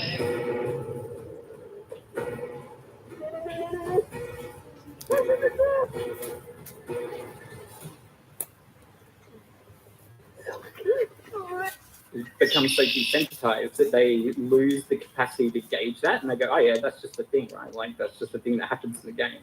And I do think that the strategy of America and Israel since October 7 was to not have one day without any violence. I think the strategy was to purposely smash people with so much violence that they became so desensitized that they just accepted it. I mean, that was Sasha, a child psychologist from Australia, who actually inspired me to make this video. I do love the parallel he drew to the desensitization in real life. Because if you notice now, bombing hospitals, for example, in Gaza, is no longer a thing. Like, try telling your friend they bombed another hospital. You're like, oh, that's too bad, and they will sip their coffee. It's no longer shocking. We are numb to it. Which is why, by the way, if you think about it, when there was that ceasefire for a few weeks, when they restarted the genocide, it was extra painful because we regained our sensitivity. And now we're numb again. By the way, Sasha, the one I interviewed, is my favorite kind of psychologist because he connects therapy to propaganda. Sasha actually initially wrote me about Minecraft. Because I work with kids, I hear a lot about Minecraft. Like, you can sort of see Minecraft as the gateway drug, as like the gateway drug into gaming. Like, I do a bit of gaming myself, so I know a bit about games and how they operate and how they addict you and the layers of, you know, reward pathways. So that's coming up later. And Sasha will pop in throughout the video in small bits, but his interview will be concentrated towards the end when we talk about Minecraft. And after the Minecraft stuff is when we get to the healing part of the video, because, you know, I always like to end on that. Because we all need to heal, and by healing, I mean regaining our sensitivity, because this desensitization is becoming very real. Because you say, like, they're bombing tents again, they're burning people alive again. People are so desensitized to these atrocities that just saying that they're doing it again is not registering. And that's the point, right? We're supposed to be desensitized and we can normalize it. And then I can be like, oh, I saw 6 burned babies today and now I have to go to work. But let's go back to what Sasha was talking about, the video games being a gateway towards desensitization. I mean, they're fun to play because playing is fun, of course, but they're also a fun way to familiarize the player, i.e. future soldier, with war and life in the army. And it normalizes things like occupation and invasion. Did you see that shot that went viral on Twitter of an Israeli soldier in Gaza wearing a face covering similar to the Ghost character from Call of Duty? This is the gamification of Israel and US's colonial adventures in our land. The proposal, No, stay here. the people, they never had the land. The never land. It's the never land. No one says that. But yes, my favorite thing, by the way, is seeing how Israelis, when you confront them with what's happening in Palestine, act like this is nothing. Always with the LOLs. When you tell them, oh, but children are dying. Oh, wow. Like, they're almost acting like they don't care to convince themselves that they don't care. He just finished the military now. Yeah. No way. How many you arrest? How many you would arrest? I killed so many. Oh my God. Me, I killed so many. Please, recording that, please.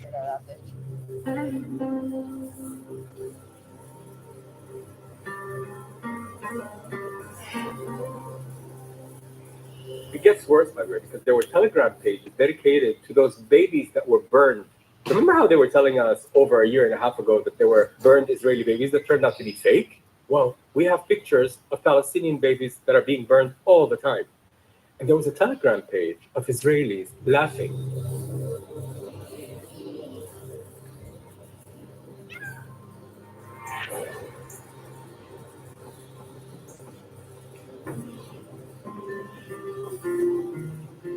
Like, look at this soldier who's talking about who lost his leg in Gaza. אני נפצעתי בשביעי לעשירי. מה למדת על החיים? חיים יפים. כן? תהנה מהם, מה, לי רגל, עם רגל, שטויות. מה החלום? לשים פה חצובה, עם מג, להיכנס לעזה, להרוג את כולם. כולם להרוג, זה החלום. בהצלחה. תודה רבה. Good luck. Garbage society, garbage. Imagine if the situation was flipped. Imagine in Iraq, for example. Let's put Palestine aside. Let's go to Iraq, which was decimated for no reason whatsoever. Imagine someone from Iraq who lost his legs, went on TV and says, "My wish is to put a tripod with a rifle, go empty it, kill all Americans." People would be like, "This is terror." Yeah, But well, this we guy's do- allowed to say that he wants to kill everyone in Gaza. Because he's not even just talking about Hamas. He wants to kill everyone there. להיכנס לעזה, להרוג את כולם. כולם להרוג. Even the way he's talking, it's like it's a game, right? Like it's almost like an Xbox controller. Speaking of which, by the way, that's coming up later. The connection between Xbox controllers in games and how they're used in tanks. Wait till you hear about this. But basically, for Israeli and American soldiers, their enemy is nothing but a number that just pops up. And this turns the brutalization against brown bodies into a game. All of the American and Israeli adventures in our part of the world become a game. And look at these countless TikToks of people around the world just wearing also that ghost face from Call of Duty. The military becomes a game. When you see this, it becomes impossible to ignore the role these kinds of games play in shaping how many in the West view this war, who the heroes and villains are, whose lives matter and whose lives are expendable. Take, for example, one of the main villains in Call of Duty. His name is Khalid al-Assad, who appeared in the first Modern Warfare released in 2007 and was rebooted along with the franchise. And his backstory changed so that he's from a fictional Arabic country called Uzbekistan. More about that portrayal of the entire Arab world as some fictional land later. For now, let's focus on the roots of this Arab character, Khalid al-Assad. Khalid al-Assad was born on May 1st, 1963, and he was born in Saudi Arabia. The name of Khalid al-Assad may be a front, as intel from the CIA suggests that his real name isn't actually known.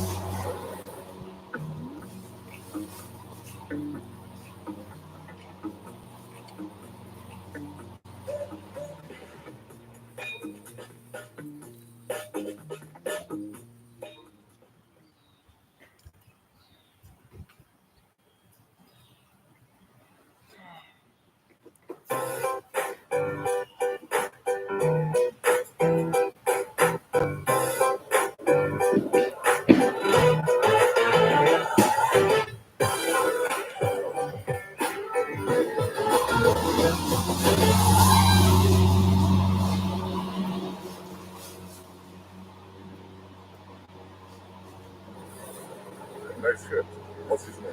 We don't know, but he's got friends in high places. The information that we do have suggests that al-Assad was in prison for many years, and during this imprisonment, his hatred for world superpowers in the West grew tremendously. His hatred made him the perfect candidate to replace Omar Suleiman, who was assassinated in a raid back in 2019, leaving his organization Al-Qatala in need of a very ambitious leader. And al-Assad would take over Al-Qatala and rename it Al-Qatala Al-Tadif. By the way, Qatala is vicious food, but he belongs to Qatala means killers in Arabic. Did you notice how the logo of Qatala is very similar to the ISIS logo?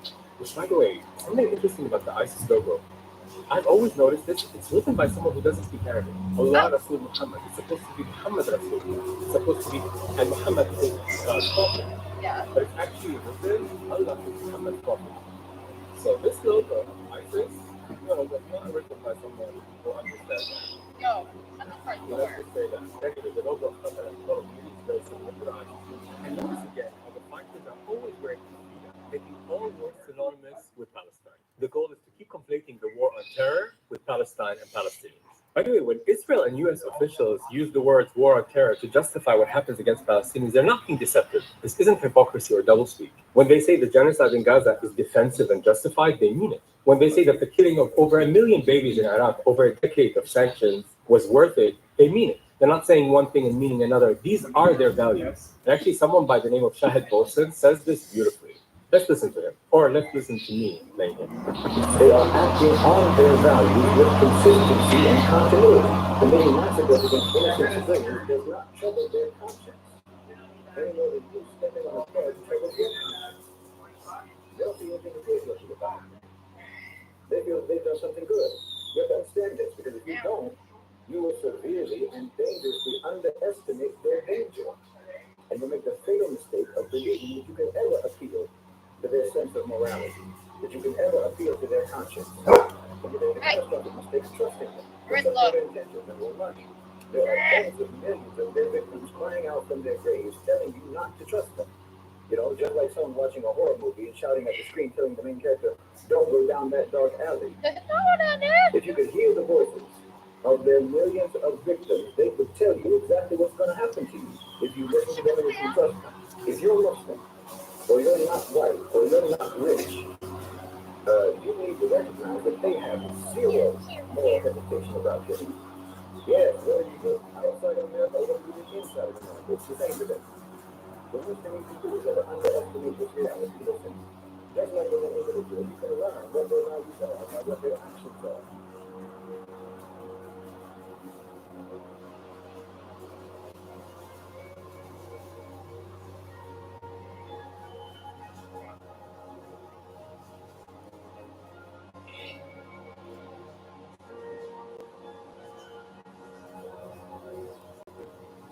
By the way, that was me cosplaying, obviously, in this whole debacle getup, right? This is something I've been experimenting with in theater around Amsterdam, in small bits where I use drag to explore this identity that people are scared of hearing away. I start the performance with like finally drag with the kick kids, ha ha ha, but I'm joke, and then I take off the wig and the tips and there's a fee, and then I slowly take everything off and I start putting on this outfit that you just saw. And the beautiful thing about that is that putting on this wig requires some time for putting on glue. As I'm talking about embracing my identity as an Arab man and how that requires me to deal with like inner shame I have about it, about the looks that I would get. The glue is drying and I'm telling the story, and finally the reveal is that I glue on this thick beard, and seeing what effect it has on the people, especially when you start to show really funny and then you just throw this out there, they're like, performing. That's why I've been away for so long, because I was ending the tour with my previous show and also developing this new material because I got funded to start researching this new stuff and putting together a team of mentors, so I've been doing that. So there's a lot that's been going on. And also, I am sad all the time. Even when I'm happy. It's just like everything you do now. You're also sad. I could be out having fun, laughing, and being and I am genuinely feeling joy, but I'm also like fucking sad. and I've also been doing a lot of coaching. Well, not a lot. I have a couple of experience that I'm working with, but that also requires that. And those sessions have been amazing because, by the way, with the people that I'm coaching, we can talk about Palestine till we're blue in the face.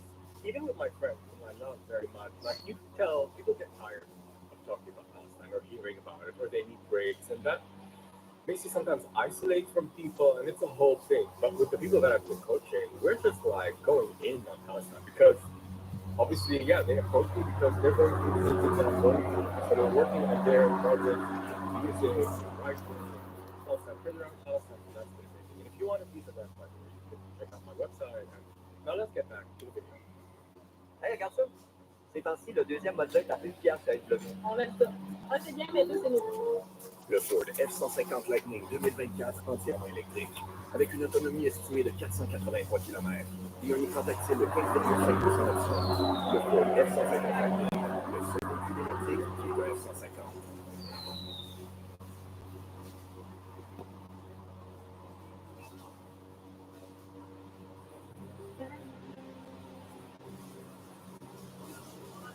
I mentioned earlier that character, Khalid Assad, one of the main villains in modern warfare. He's a Saudi Arabian native who becomes the leader of a revolutionary group called ASTI.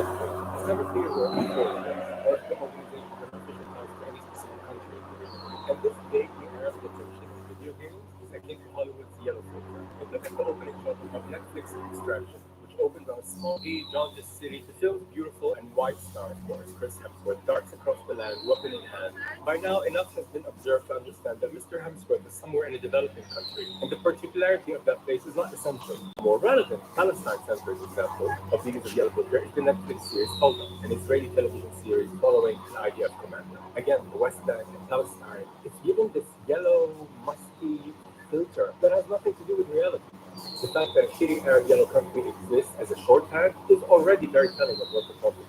By the way, this shorthand did not exist organically. It was drilled into culture over and over again with movies, series, and video games. Shitty yellow country inhabited by shitty people who are always wearing keffiyeh. It was drilled until it was stuck in our subconscious, until it becomes something we don't question. The fear of the Palestinian man becomes something that happens in your body faster than you can think. Palestinian men are nothing but evil, cave-dwelling terrorists. While we're on the subject of Palestinian men and what they go through, كنت من تحت ذكرهم وهيك. هذه قاعد بتقول بنتي كانت دائما حملاها ما عندي دور إسلامي بقولها يونسني شوي عندي. أنا أقدر أقول كمان أحسن نستناه علينا يعرف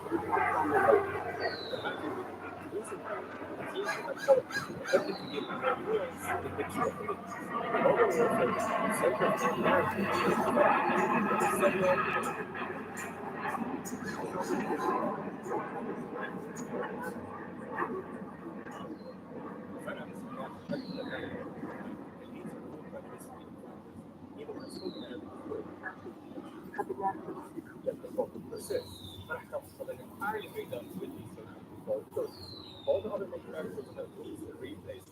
Price is from the UK, Alex is an American, yet Farah is from a fictitious Middle Eastern place ravaged by war. The place is divided into people who escape in Paris Act and those who don't. There's this mix of stereotypes, this mix of a dehumanization where they can't even set the games in the real countries. This state, we call it Arabistan. This means that we are literally interchangeable. All of us are. Our cultures are interchangeable. Jacob Minkoff, former design director at Infinity Ward, the original studio behind Call of Duty, discussed the decision to set its Middle Eastern fighting in a fictitious country. Do we touch topics that bear a resemblance to the geopolitics of the world we live in today? Oh yeah, because that is the subject matter of modern warfare. Are we telling a story that has anything to do with the specific governments of any countries that we are portraying? No. This perpetuates the idea that there is one singular Arab nation, Arab culture. And this ties in very nicely to the current discussion. Who does that sound like? Let any Arab country take them. No, Habibti. No. They're so casual about it. You notice all people who support Israel, they always make sure to replace the word Palestinian with Arab. Arabia is not a country. Arabia. Arabistan is actually sort of a boon because even though it's dehumanizing, even though it's offensive, it's not directly touching any real people that died. Right? You're fucked up. The situation from You're very fucking retardedly fucked up. says this is about a real city. Yeah, let us not lie to ourselves and spin this into just being a video game. This stems from the lack of accountability for America's role in the war in Iraq, in an unjust war that was built on a lie, first of all, where over 1 million people died. What I find very interesting is when the player of the game is actually an Arab person. Obviously, it's a big market in Arab world for video games. Here's where the public participants becomes too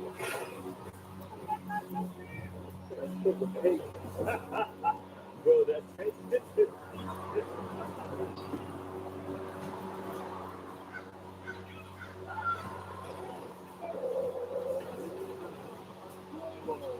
because you're playing and killing people for fun, but those people look like you. And these games are full of coded messages. Not even coded, they're quite obvious. Who the terrorists are. If that's the framework, that your country can only look shit, and your people can only be good, and they're only on the screen of fighting or dying. So that's how you see yourself. Then you no longer want to be that. That pushes you into whiteness. But whiteness, by the way, is a state of mind, not just something that you see. That's evident by how many people support Zionism. While the main goal of these games is extending behind these games is to recruit people into the army and to appear in politics of America and Israel. Another goal is to remove the desire for indigenous Palestinian people to be and live in Palestine. Sometimes before I leave the house, I would feel like, should I wear the kafir right now? Like, it's almost like becomes an inner challenge with myself. Yes, wear the kafir. The process of identification with the perpetrator, like with your perpetrator, your colonizer, and you're right. Part of that is, I think, part of the way they do it is by figuring out not good enough stuff, or not worthy enough, or not good enough. And that's why the white empire is not totally made up of white people. By the way, not only are these games used to recruit people to the Imperial Project, they're also used to rewrite history. The work is with the picture. Terror cells of the city will hide them. There is only one thing, and it can be the highway of death. The Russians bombed it during an invasion. The Russians bombed it during an invasion.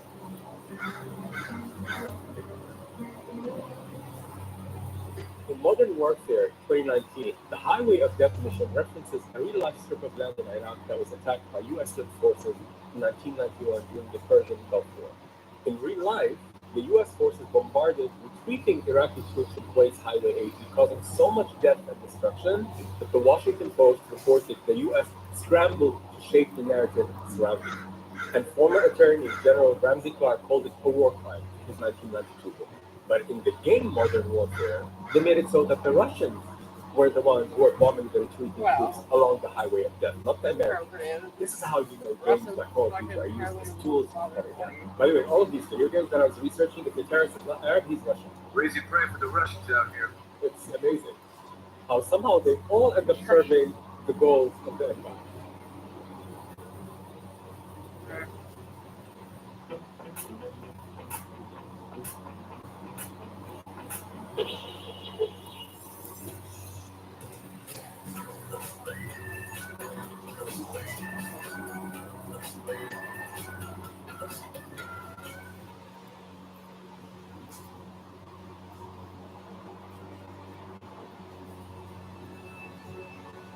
Depuis des millénaires, on se demande ce qu'est la vie.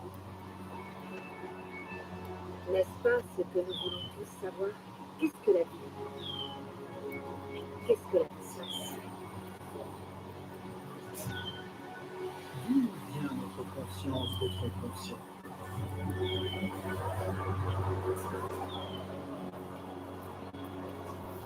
Que reste-t-il si l'ego du mémoire? 6 Days in Fallujah is a first-person shooter game published by Victura. It takes place during the real-life Second Battle of Fallujah, a 6-week-long American-led offensive in Iraq in 2003. It's the same old game. It's about American heroes going to an Arab country and bringing freedom and liberty. Yeah, just like American heroes when we went to Vietnam. This game has been mired in controversy since its first announcement in 2009.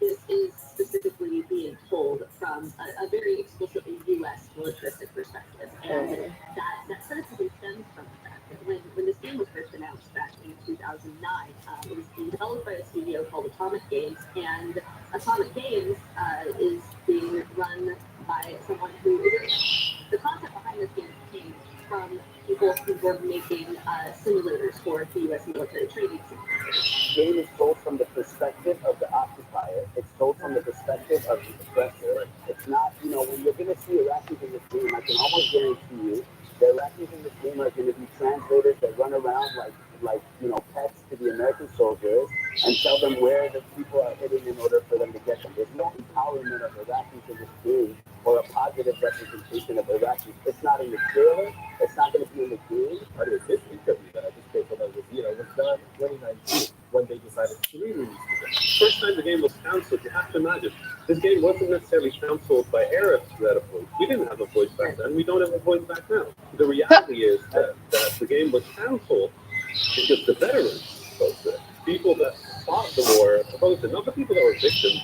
They never did. But then later it was revived by Highwire Games developer and Victura as publisher, the current publisher of the game. Still, there was a lot of controversy. And Victura founder and CEO Peter Campe had some very tone-deaf responses to the critics. The one that stood out for me was when he was presented with the idea, why not focus the game on Iraq?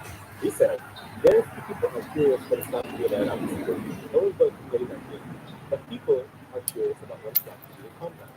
The Iraq War happened when Operation Iraq Freedom, the bombing of Baghdad, I was sitting in the one hall, at San Diego State, which San Diego has the largest population of military bases in the entire country, so I was just surrounded by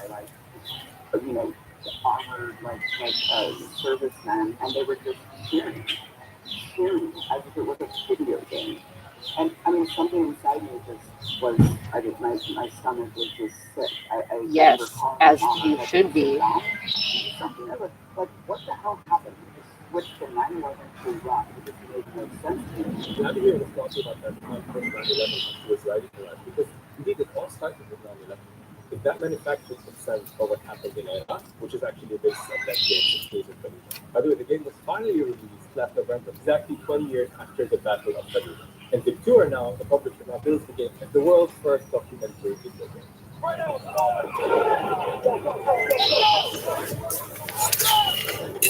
In the video, when you're in the highest level of combat, paradox that exists is you have a mission. The mission comes before the Marines. The Marines are the thing that you love. You have to sacrifice. You have to destroy what you love. It was real for us very quickly. I guess you would call that a documentary. If the only real people, in your point of view, are Americans and everybody else is just faceless enemy fodder. 6 Days in Fallujah is indeed hyper-realistic visually, and it's also an incredibly intense tactical first-person shooter game where you, regardless of where you are from, are immersed in the experience of an American soldier. The message over and over again is that Arab blood is the cheapest blood on earth.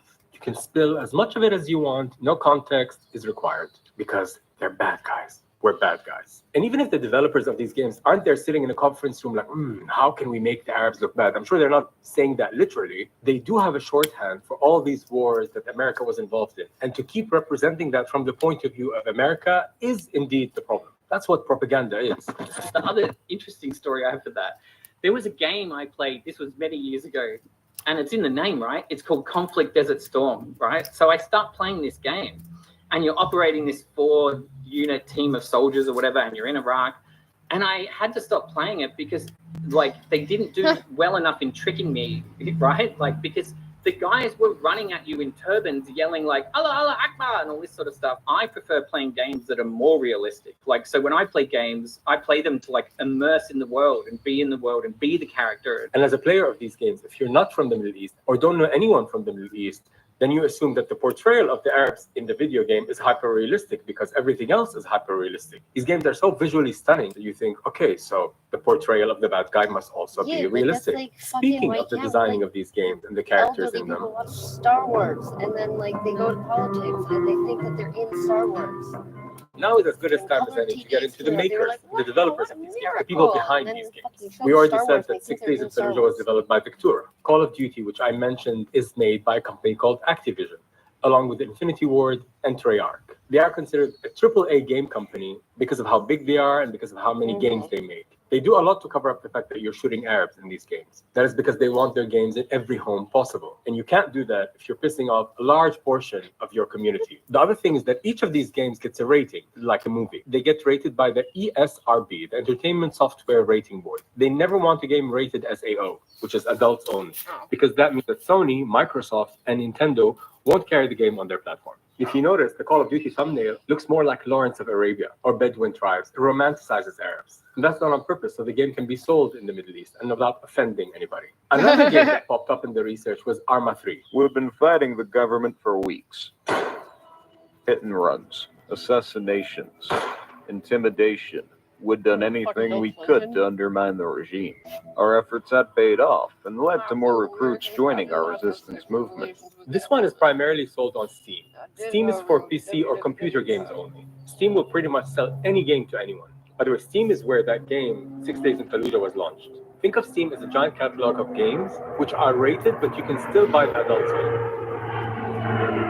You pretty much take it all. Fridges, dishwashers, dressers, drawers, couches, mattresses, bed frames, things like that. So you may notice 4 or 3 weeks in advance. That's what you get when you hire professionals. It's good to know you're making a difference. We found some paper and cardboard out at the job, and we sort through it. Instead of just throwing this stuff in the dirt, you're actually taking trick those with you. Yeah, no, you think people's stuff and you just resell it. Sorry, I live in Red Light District, and the guys are drunk and walking around looking at the girls. Fucking one day. So charming.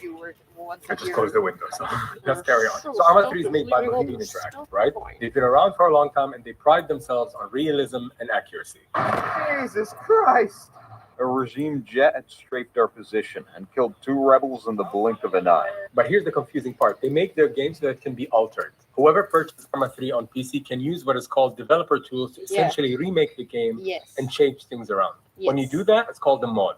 So you're new to Arma 3 or you're thinking about buying it because you've heard it's got a kick-ass modding scene. Well, what mod should you download? A quick gander at the Speed Workshop? And yeah, it might have 1 or 2. And by 1 or 2, I mean a fucking assload. So where do you start? What mod should you download for the best experience possible? Once again, the war on terror becomes just a literal game where you can modify, and the more you can play this war on terror so casually, the more it becomes your reality or reflected in your reality. Come back over here. Again, the lines get blurry. So in therapy, I talk about fusion and fusion with a thought. And the problem with thoughts is you get fused with a thought. And what our government, they basically make up a thought, like these groups, these people are terrorists, and they try and get you to fuse with that defuse with that thought. I'm like, that's a thought. And then with a client, I'm like, remember how we defuse from our own thoughts? That's also a thought we can defuse from, right? Because the government says that they're terrorists. The actual law says that they're legally allowed to use armed resistance. We are Al Qatala. We are the killers. We wage war without sympathy. And this whole portrayal of the Arabic villains here in the game saying no sympathy, we kill with no sympathy, with that voice. Like, that's literally all people who support Israel. Especially these days, you have these people who look liberal and nice who are saying, yeah, I'm sorry, it's disgusting that kids are dying, but this is a just war. No, absolutely not. I'm going to say it. Just because you see images of dead children, as disgusting and frustrating and upsetting as it is, does not automatically make a war unjust. By the way, that dumb racist works for Passages Israel, which is an evangelical organization facilitating trips of American Christians to Israel. So for these people, killing our children is just.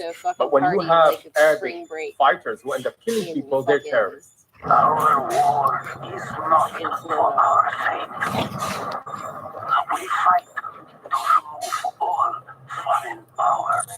I told you this video started because of an email I received from Sasha, who, by the way, I have to highlight that Sasha is not only a pro-Palestinian, but anti-imperialist psychologist, and this is noteworthy here. In his first email to me, he suggested that I make a video about Minecraft. Minecraft is still the best-selling video game of all time. Even 15 years later, it sold over 300 million copies. Sasha hears a lot about Minecraft from his clients, the kids and their parents. Not kid-friendly. So I hear a lot about Minecraft, and kids will come into my office and they'll be very angry and frustrated because they've let a friend into their Minecraft world, or they've let a sibling into their Minecraft world, and then the friend or the sibling has blown up their house or blown them up or stolen their stuff, and then they're all like pissed off at the sibling or the friend, you know, like because they trusted them with their home and they're in their Minecraft world. So I sort of had that, you know, that's a strong, you know, kids come in a lot with that, wanting to problem solve that. And then when I saw that Microsoft had been put on the BDS list, the boycott, divestment, sanction list. And then I saw it like, you know, Microsoft, Xbox, Minecraft. And then when I saw Minecraft, I'm like, oh, here we go. So the company that owns the game where you can blow each other's houses up invests in the state that literally blows up children's houses. I love it when I hear anyone connecting Palestine to capitalism, because this is what it's about. This is when you start to see what's really going on here. I've started to see it like, talking about capitalism, I've started to see it like shell companies. Like Israel is the shell company for America. So then that way Israel is like the patsy, you know, that can take the fall if, you know, but then America is actually a shell company for the money behind America, you know, because if you look at the money from the Israel lobby, there's not enough money to really influence things in that sense, right? So I think there's these layers of narrative that just are basically designed to confuse people, right? And reducing Palestine to a religious war keeps people from connecting the dots. It prevents people from following the money. Speaking of which, Microsoft, the owner of Minecraft, is one of the most complicit tech companies in Israel's illegal apartheid regime and ongoing genocide. Also noteworthy, the Israeli shareholders in Microsoft also founded Friends of the IDF. And these motherfuckers hide behind the game like Minecraft. McDonald's mixed the Minecraft universe with 6 new collectibles in a Minecraft movie meal. Whiskey, come here. Speaking of McDonald's, are you boycotting them? You know they give free meals to the soldiers of the IDF. Feeding those baby killers. Yep.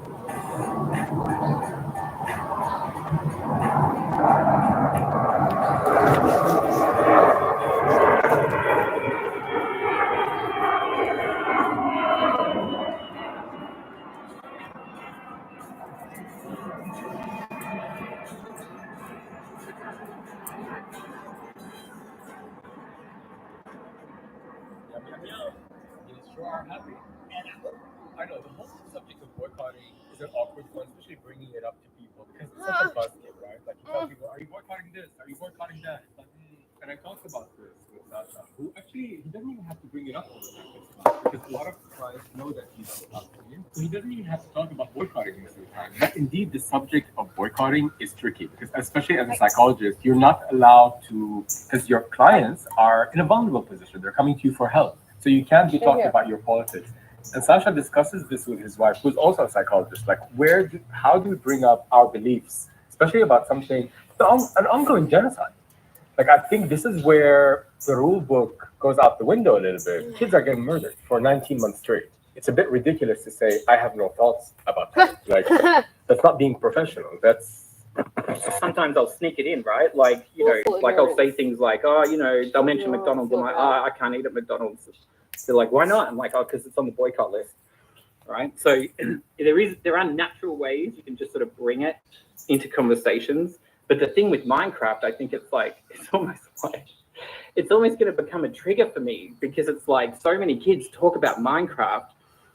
And, you know, one kid brought it up the other day, and I sort of like, I don't say it like you should boycott Minecraft. Like, that's, you know, because that's not going to work with people anyway, I think, right? I think it's just about, well, you know, it's on the boycott list. Do what you want with that, right? Like, and I think I said that to this particular teenager, and his response was, I'm just going to play the earlier versions of Minecraft before Microsoft bought it, and that's what I'm going to do to sort of get around the boycott. I'm like, well, as long as you're not giving Microsoft money, I guess that's that's interesting. But going back to the boycott of Microsoft and Microsoft's complicity, Microsoft also makes this Xbox controllers. Did you know that a new armored fighting vehicle from Israel called Carmel was designed with input from video gamers? The result is a vehicle that includes such tech as Xbox controllers, ammunition counts, and available weapons projected onto the view screen. Can you imagine using your Xbox as a kid playing, and then using that same Xbox in your tank as a soldier? You know, you've got this Israeli guy growing up playing, you know,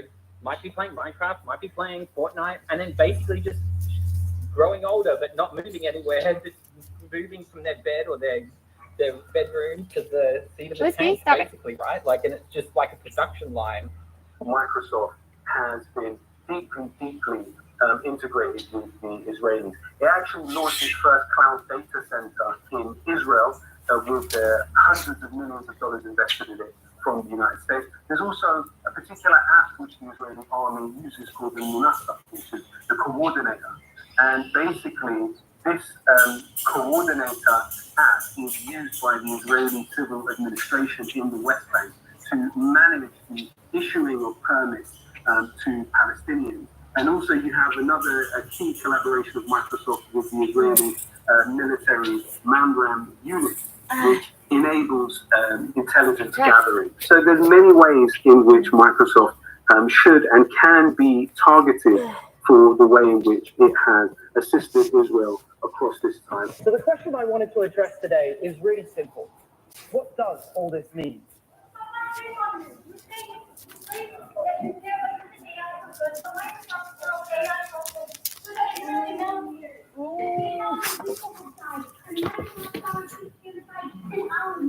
Thank you for your process, Sakine. Okay, what's your answer then? Process, thank you. Blood on your head. All this microphone has blood on your head. And I want to go back to Minecraft as a game and the parallels between that and what's happening in Palestine. For example, there are two modes for playing in Minecraft: the creative versus the survival mode. The first rule in creative is very simple. No matter what you do, you cannot die. There is nothing that can hurt you. You might get a fright now and then when you encounter a specific mob, but everything in the creative world is completely harmless. That is unlike survival mode where mobs are hostile. I feel that is the exact same difference between Israelis and Palestinians on the land. Palestinians are constantly surviving, especially the last 19 months, under the most inconceivable of circumstances. Like literally trying to find food while running from bombs, like that is what survival mode is. Another parallel between Minecraft and real life. There are literal pillagers as characters in Minecraft. What is the pillager in Minecraft? I did some more digging and realized the pillager is just a minion to the evoker. We all know the power the evoker has, so it only makes sense that he has workers while the evoker sits back and does all the things. If that's not like the settlers in Israel, I don't know what is. Come here! I want you in my garden! Wow, gross! Don't eat it. Do not eat it. I will be very displeased with you if you try to eat that thing. Asshole. Give me a stick! There are also the creepers, which are characters in Minecraft. Creeper is unlike any other mob. Its only goal in life is to sneak up on only the player and blow it up. Fun fact, the creeper was actually made by a coding mistake. The creeper was supposed to be a pig. Well, why did you still is?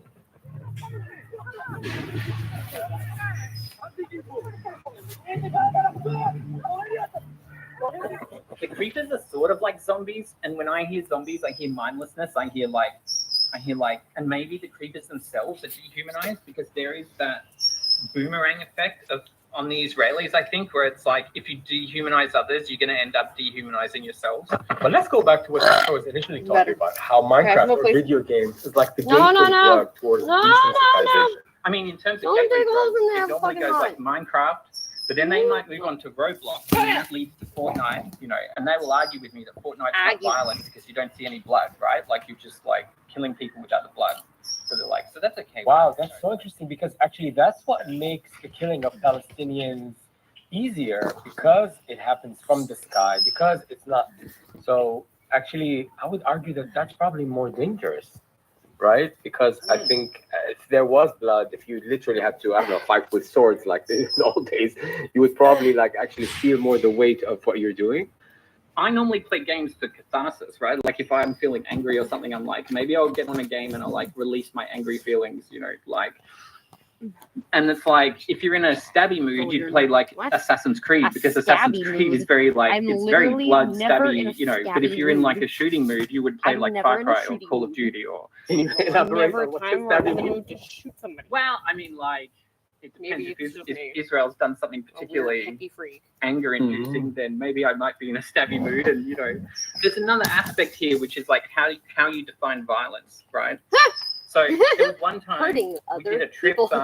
We went to Uganda. We stayed with a family in Thailand, and they were like an NGO sort of family, and they had these beliefs about like, oh, we don't let our kids read Harry Potter or do any sort of violent video game stuff. And then I look over and their kids are playing the Lego games. Now I love playing the Lego games. It's a nice, soft, platformy, fun sort of thing. Yeah. You're still shooting guns. You're still like punching people and like so. You know, even the Lego games, like it's, you know, but parents, I think, over time have become desensitized. It's almost like their defenses are broken down. So it's like, oh, it has to be blood. Like that's what it has to be. Like it has to be that level for me to like clamp down. So what are parents to do? In terms of what to do, I mean, parents could boycott Minecraft, but like, I can see the layers of complexity there, right? Like, how does a parent explain to their child why they're not allowed to play Minecraft anymore? Because in the West, that's another thing, right? Do you like, have to do that? What got me was there's that video of these kids from Yemen, Do whatever you want. and they're Okay. like, they send that message to the kids of Gaza, and they're like, we will never betray you. And then I thought about the kids in Australia. I'm like, no, most of them do not know what's going on because parents here are taught to like protect their children from the horrors of the world, right? Like, do you know what I mean? So part of me suspects, like, I don't know, I think it would be good for the kids to know, like, what if the kids knew? I think one of the reasons that parents don't tell their kids is because they don't want to be held accountable by their children. Because kids can see the truth, man. Kids are going to turn around and go, well, why? Some kids, they'd be like, why are you drinking Coke now? Because Coke's on a list of boycotts, right? Like, It's kids true. would actually hold their Yeah, and it's funny you bring that up about the kids. I live somewhere close to this one of the squares here in Amsterdam, and now they have this big April fest filled with kids, and I see kids like with these colored ice creams, and they're laughing with their parents, and I think like, how much Palestinian fathers and mothers would love to do that with their kids. I get that often when I walk my dog, and as I'm walking my dog and I'm feeling very safe walking my dog in the neighborhood, I do get hooked by that thought of like, this is all they want. They just want this life. This is all they want, man. Like, but they don't have it. Instead, they have this. No, not only that, they're promised to come here and it's going to be better. And no.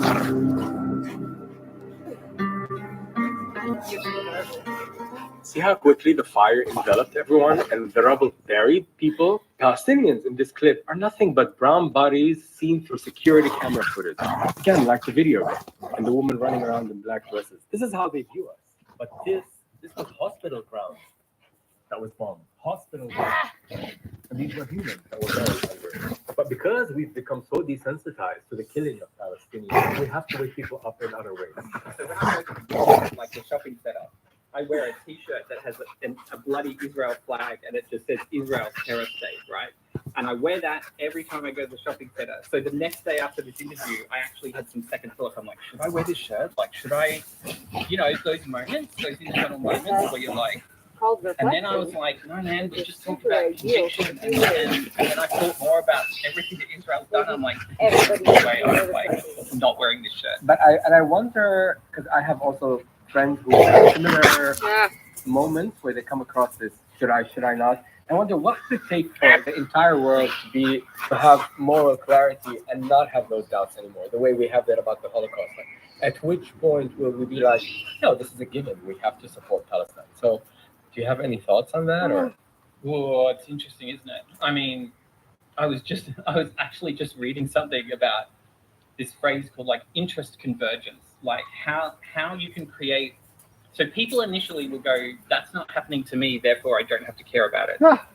But I think the sheer brutality and persistence of America and Israel has made people go, even though this has nothing to do with me, I care now, right? So it's like the sheer violence of it has cut through all of those layers of fear and because we have all these sort of internal defenses and things like that, right? And in the wake of the ongoing genocide in Palestine and what's happening there, this kind of conversation, becoming aware of what makes us okay with this kind of violence is very crucial, because these video games, these war video games, are not the only pieces of media that help portray Arabs as faceless enemy fodder, but they are the ones where you can roleplay as someone who's killing the Arabs. So let's talk about that. The problem isn't that we shouldn't have Call of Duty or that Call of Duty should be different from what it is, because changing that would require a level of courage and a level of insight at the corporate level that is just not possible within our current system. These games are built on the Western consciousness of war. So let's talk about that, why that culture of war is upheld. There are financial interests that keep it in place. Speaking of awareness around the money driving all this graphic caught my eye about the cost of war on Americans themselves. And there's a propaganda machine hell-bent on making everyone believe war and military is necessary. And the thing that gives me hope is that the awareness around this propaganda machine is increasing, which makes me think that America is not winning the war anymore, and nor is Israel. And that's why they're becoming more vicious, because they know they're losing. But another point that I think is relevant to this idea of late-stage Zionism is that winning a war is not killing the most vulnerable of the population. That's not how you win a war in a sustainable way. You win a war by killing everybody.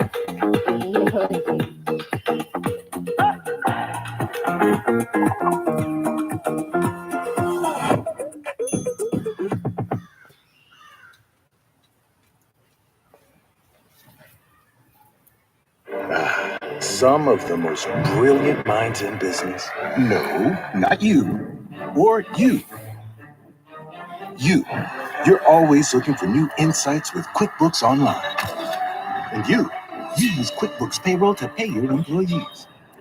And you send invoices with QuickBooks Payments, so you can focus on this. get the full picture by convincing the largest amount of human beings of your viewpoint. And that gives me hope, which you know I like to end on, right?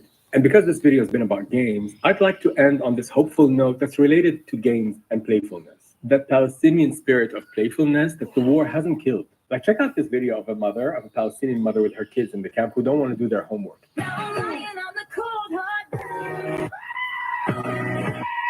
Or check out this guy who's doing the voiceover a la like Turkish soap opera to describe his life under the genocide. That's also playfulness.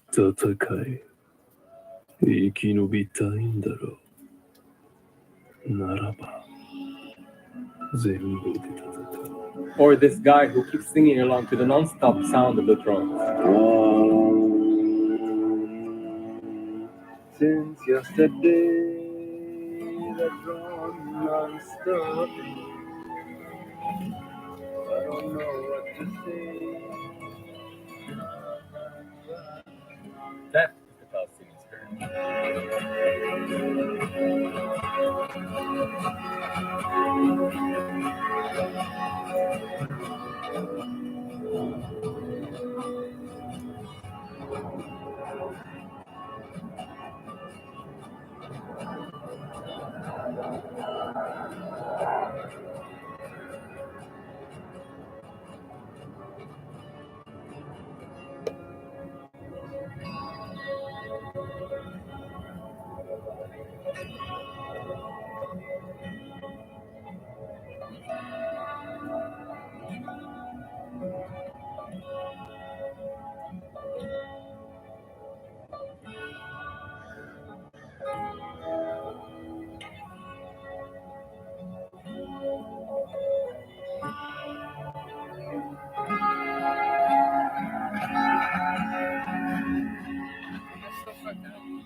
Oh, come on. My dog ran away.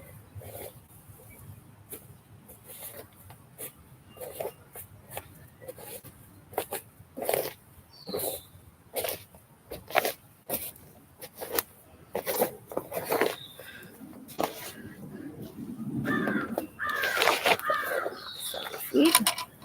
Matter. We'll figure it out when we get there.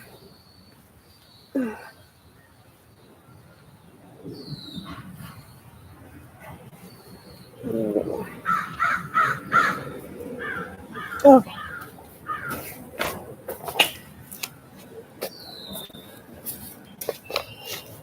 Ah.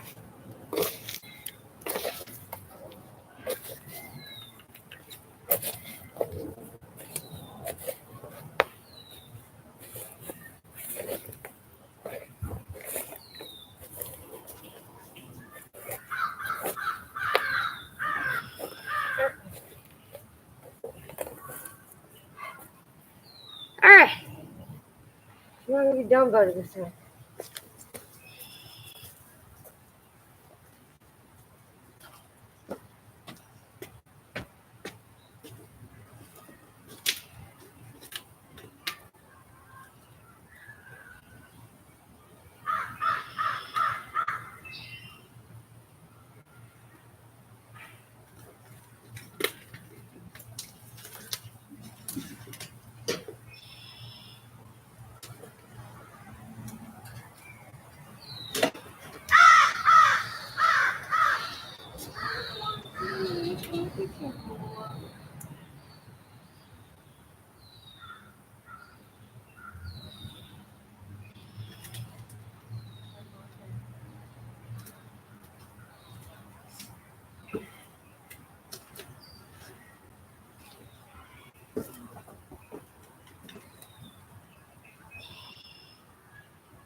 Oh, super fun part.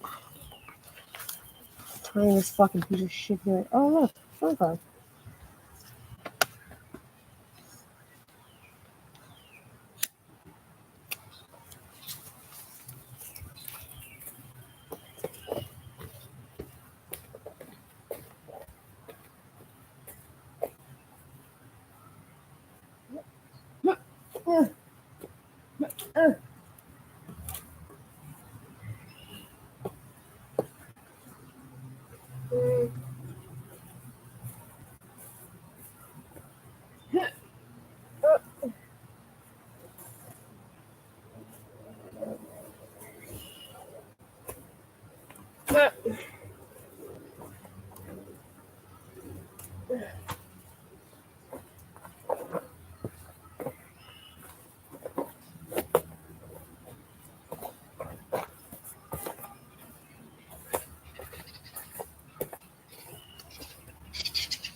Nasty bird. All birds are fucking nasty. Break for no fucking reason.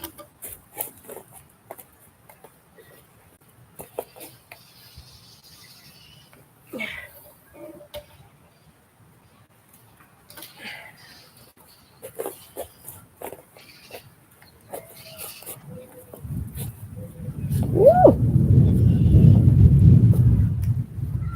Ooh! That sounds fun. That's so fun. Okay.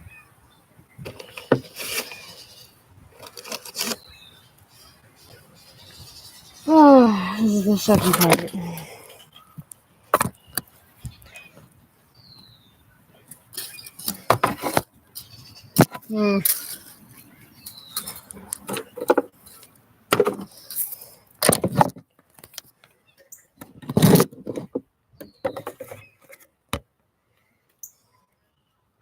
Because we learn not to put it at the angles.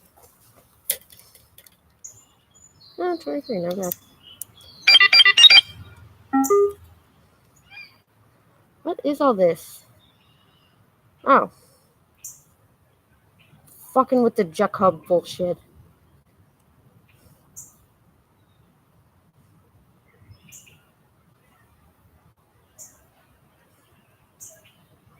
Oh, come on, no.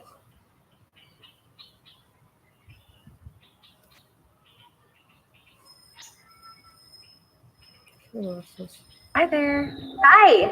I'm just curious what you do with your surplus food at the end of the day. Oh, so we're. I will make mistakes. I have no doubt that you will call them out for good reason.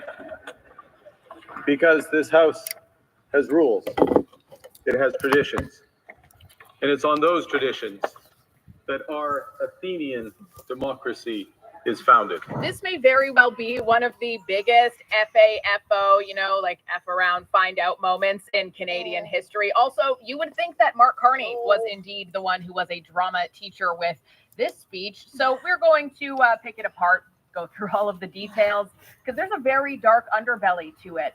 And then let's compare that, of course, to Pierre Poilievre, who spoke to the press just yesterday. I'm Jasmine Lane. This is Over Opinionated. Be sure to follow, subscribe, comment your thoughts down below, and like the video. That helps the YouTube algorithm push it out to more people. First, I wanted to show you this just because I thought it was kind of funny. So this is Mark Carney yesterday. This is the room. This is the room. No, this is real work. This is real work.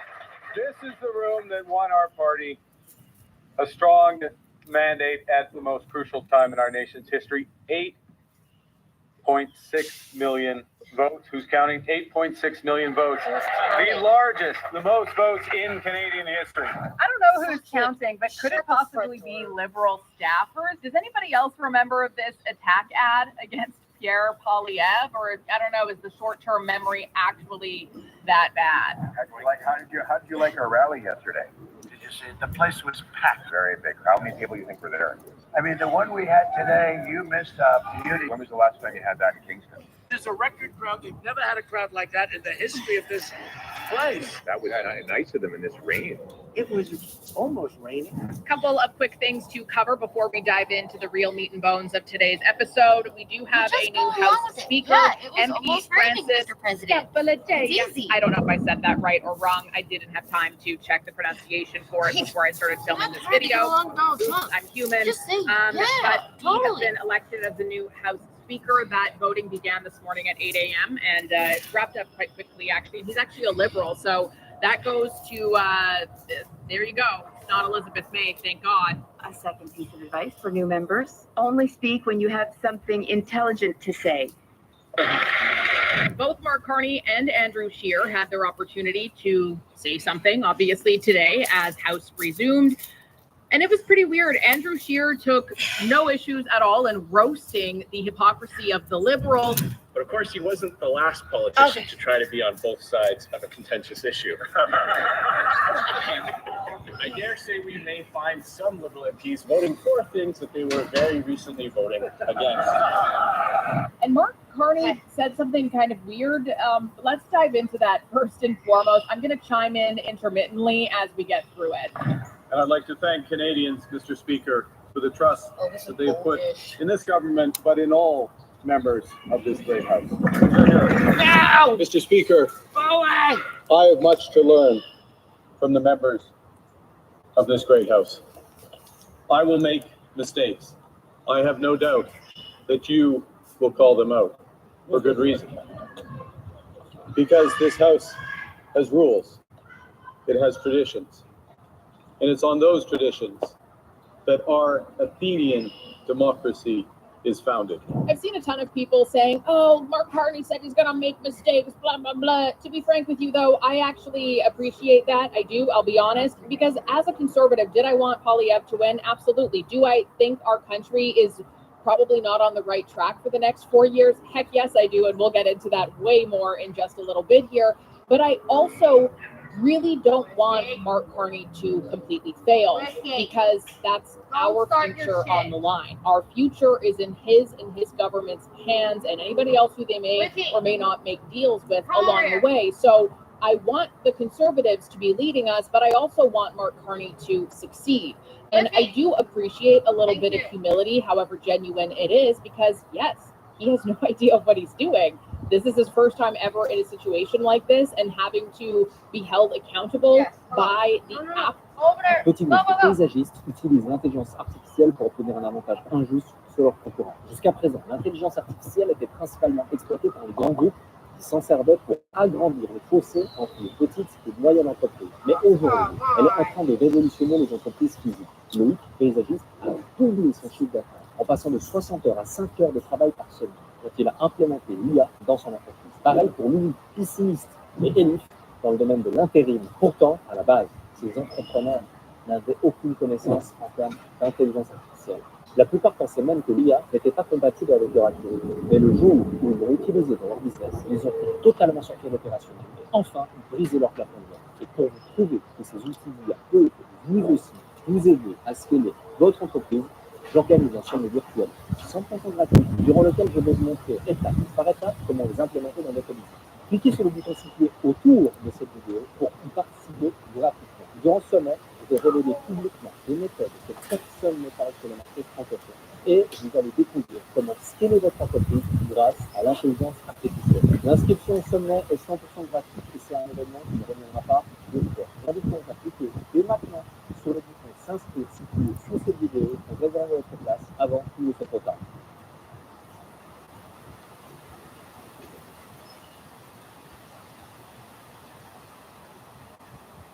Now, if you're a local business owner, listen up, because I'm going to show you how to rank #1 on Google Maps and drive a ton of leads organically in the next 3 minutes on this video. My name is Colton Bollinger, and I've helped over 2,000 local businesses rank #1 on Maps last year. Now, this is not your typical SEO approach.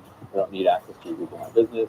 We don't need access to your website. How we're doing it is simply sending and driving more human activity to your Google Business profile through our third-party network of actual people doing GPS routes, looking at your reviews, looking at your profile. And what that's doing is it's telling Google that real people in your local area are actually searching and coming across your profile and driving to it. So the convert, that's how our system works, and that's how we're able to guarantee such results. And I will do it completely free of charge, no credit card required. Now, our real reason for doing this is to help local businesses like you reach more people and be able to communicate. Now, I know this sounds too good to be true, not normal, absolutely crazy, especially if you've been paying an SEO company for months on end with little to no results. I've been there myself. So that's why we come up with this package and this offer. We want to give you a completely free trial, put our money where our mouth is, and show you some results right off the bat. And to take the trial off, all we ask is for you to schedule an onboarding call. So you have to use that because we're not going to keep free trials at the sale. Now, I can only work with one business per location, per industry. This is not a going to get fucking assholes. Priority. Absolute masterminds that are in the Conservative Party is going to be incredibly entertaining for all of us, and it's going to be incredibly challenging for him. So I appreciate him saying that. Another point, though, that I just thought, I don't know, like it's just kind of weird, but I'm probably looking into it too much, is he says our Athenian democracy. And one thing, yes, Athenian democracy is the foundation of which, you know, the modern democratic right was founded. However, lots of differences with that because, you know, Athenian democracy, initially it had very direct participation. It was mostly kind of a gamble, like a random selection of who was actually going to be in parliament, which is a little bit different, a lot of it different than what we have. It was only voted on by male citizens, and the judicial system was citizen juries. Yes, we are Athens. They are Rome.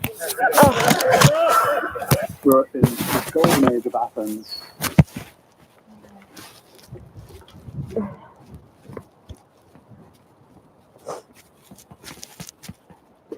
Come on, get inside. Get inside.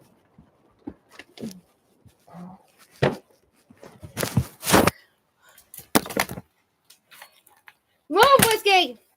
Move. Back up. Back up. Back up. Back up.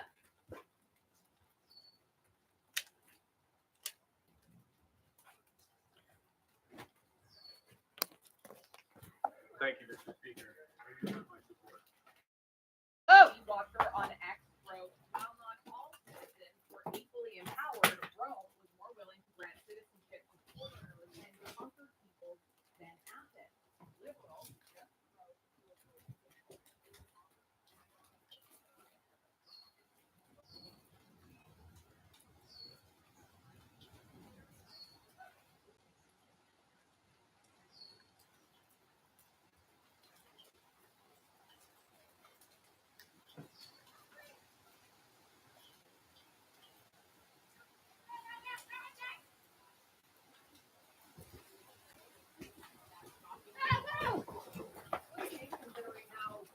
Ooh, it's been a long time since we've had one of those, but alrighty.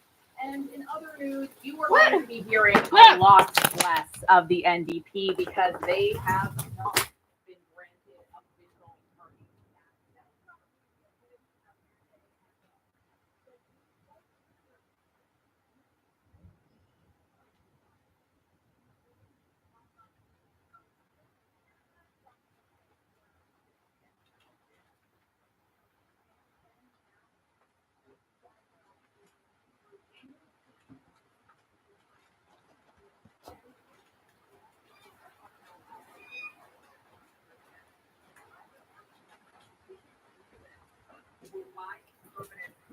Some areas normally happen between liberal and NDP, and then the amount of vote splitting that happens between conservative and PPP. So the way that our system works, the fact that there's no NDP, they're not party status, which means they're going to have much less time to ask questions. You're honestly really not going to hear from them. Like, how frequently do you hear from Elizabeth May and the Greens? It's pretty rare. We are going to be very, very busy in the next few weeks. But we are going to be very, very busy in the next few months. We are going to be very, very busy in the next few years. We're going to have to do things previously thought impossible. Bonjour à tous, mon nom est Élodie Guisson, je suis la responsable de l'expérience client chez Incursion Voyage et aujourd'hui, je vous invite en croisière fluviale. La question qu'on se pose souvent, c'est quelle est la différence entre une croisière maritime et une croisière fluviale? Premièrement, les croisières maritimes, on est habitué à ce produit. C'est des grosses villes flottantes en réalité, donc avec plus de 3000 passagers, un nombre infini de services et de choses à faire à bord, là, des salles de spectacle avec des patinoires, des piscines, etc. La croisière fluviale, c'est un petit peu plus intime. C'est un produit sur lequel on va avoir vraiment une atmosphère qui est vraiment plus chaleureuse, un contact direct avec le personnel de bar. Il y a tout au plus 50 à 100 cabines là, sur ces bateaux-là. Donc, en croisière fluviale, on a la chance, en fait, de naviguer directement sur les villes. Par exemple, on a accès directement sur des villes quand on arrive. Et c'est un peu différent, en fait, même de faire un circuit. Quand on arrive et on visite et on fait une ville, on arrive en autocar, on a les immeubles autour de nous. Mais imaginez arriver dans une ville, on a les bâtiments de chaque côté, on a les paysages qui s'offrent à nous. C'est absolument magnifique. On a une expérience qui est complètement différente. Même si on s'est déjà rendu dans cette ville, dans un autre moment de notre vie, on ne peut pas l'avoir vu sous cet angle. Incursion Voyage travaille avec COLIS, c'est une compagnie française. Shut the fuck up! At least give me English, fucking ass! Yeah, I mean, Mark Carney keeps saying things like this. Like, he keeps using this really weird God complex language while saying nothing. And Pierre Poilievre very accurately called that out in his press conference about this, because you can say whatever the heck you want, but what you do is a very, very different story. It's not enough to say you want to build. The government must remove the laws, taxes, and rules that stand in the way. That's why conservatives are proposing practical and real removal of obstacles, and the industrial carbon tax, the energy caps, the electric vehicle mandates, the no new pipelines law, the West Coast shipping ban, and more. If the government agrees to these changes, we will move as early as the spring to pass them all. They have our word. Let's remove the obstacles. Let's harvest our resources. Let's make Canada truly independent. As Danielle Smith put it, there's been a lot of promising talk by the federal government this past week. Now, let's see some action. ASTI oil and gas cap and net zero power regulations agreed to work with Alberta on a corridor to Canada's northwest coast that includes an Alberta bitumen pipeline along with a tanker ban carve-out for that same oil. Albertans will be listening to hear these firm commitments in the throne speech, hoping it doesn't disappoint. Too much at stake for the future of this country.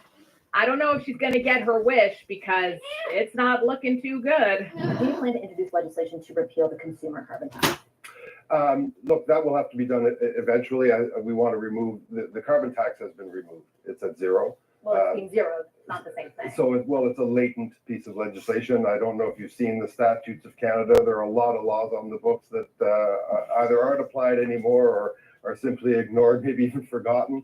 But the carbon tax is absolutely gone, and we'll make sure that that's made very clear to Canadians in due course. Well, the reason why I asked about that is because, and I'm sure you're familiar with it, the criticism raised by the Conservatives when it was zero was that essentially leaving the possibility open for a time when we are not in a crisis or when your government doesn't feel it is as unpopular as the new prime minister has deemed it to be, because you and your colleagues spent years, almost 6 years in fact, saying it was a very vital policy instrument. So there is no chance, you're saying, of that consumer carbon tax ever being resurrected under Carney government? Let me be very clear. Mark Carney has been very clear. There is absolutely no intention to go back to a consumer carbon tax. And when you say that in due course, you mean at one point you do plan to repeal that legislation? Well, we will absolutely be making it very clear to Canadians that there is no plan to return to a carbon tax. None, zero. But what does that mean, other than you saying that? Well, you'll understand that on a very serious level, it's important for me to not speculate about the contents of legislation before it's presented in the House. So if and when that legislation were to be presented, I think that that Canadians would find a reassurance that the carbon tax no longer is part of the climate framework. You're right that you wouldn't be able to disclose the contents, but you can, and your government has in the past signaled that you intend to introduce something legislatively to that effect. You're not being clear. I think I've been pretty clear that the net effect for all consumers is there will be no carbon tax. We have no intention of returning to the carbon tax. It is not part of the climate change policy mix. Comme toute entreprise, un OBNL doit se soucier de son image de marque. C'est une des raisons pour lesquelles on a choisi QuickBooks. On peut créer et envoyer des factures personnalisées à l'apparence professionnelle. Ça vient renforcer nos relations d'affaires.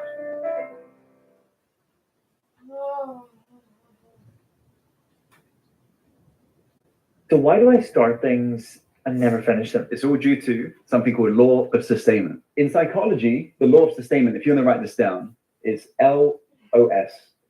The law of sustainment states that you cannot sustain actions, aka be consistent with actions that directly conflict with how you see yourself. And so if you just want to quickly draw out two trees on either side, imagine, okay, all throughout your life, your family, people who declined you, just told you you're this apple tree, you're meant to live this apple life, apple relationship, this mediocre apple wealth, apple health. And imagine all of a sudden you come across and you begin to dream about pears. And you're like, no way, I deserve pears. I deserve this pear relationship, great health, wealth. But imagine you believing I'm gonna stab myself in the fucking Well, ear. I have a hard time believing that the liberal government would suddenly bring back the consumer carbon tax. Who knows, but I have a hard time believing they would do that. However, what we do know that they're doing is maintaining the industrial carbon tax, which instead of consumer tax, we will just not actually know what's being targeted, except that everything is going to cost a lot more. That's going to be what happens. But don't worry, everybody, because despite that, which is going to make us super competitive, it's going to make us leapfrog over all of the other nations. Melanie Jolie says that, we got this. And I want you to really pay attention to the words that she is using to describe the situation before we dive into a very scary message from Mark Carney that does the exact same. And then I will break it all down for you, because this is like 101, you're about to enter communism. Really attracting the best talent in the world. We have an opportunity that we've never seen since the Vietnam War to attract the best and the brightest, particularly coming from south of the border, and we will make sure that we seize this opportunity. The world is being reorganized through economic blocks. And because of the rules of trade being yet rewritten, we need to, as the Canadian industry minister, we need to do the job to attract investments, to attract talent. And there is more than ever a global competition to do that.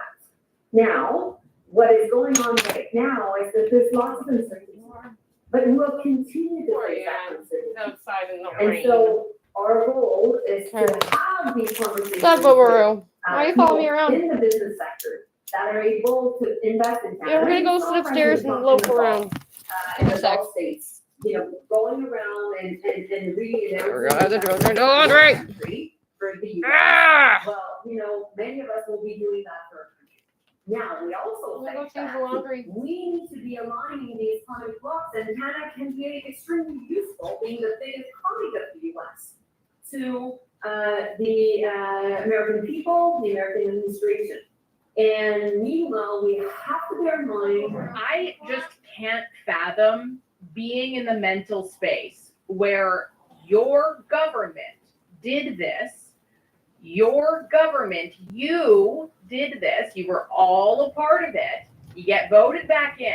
And now you're like, dang. I know that we've actually been pushing all of our natural born talent out with our high taxes, with the monopolies, with how awful it is to find a job. And we've been replacing them with low wage, minimal skill workers who've been totally screwing up their lives so that we can temporarily inflate our GDP per capita.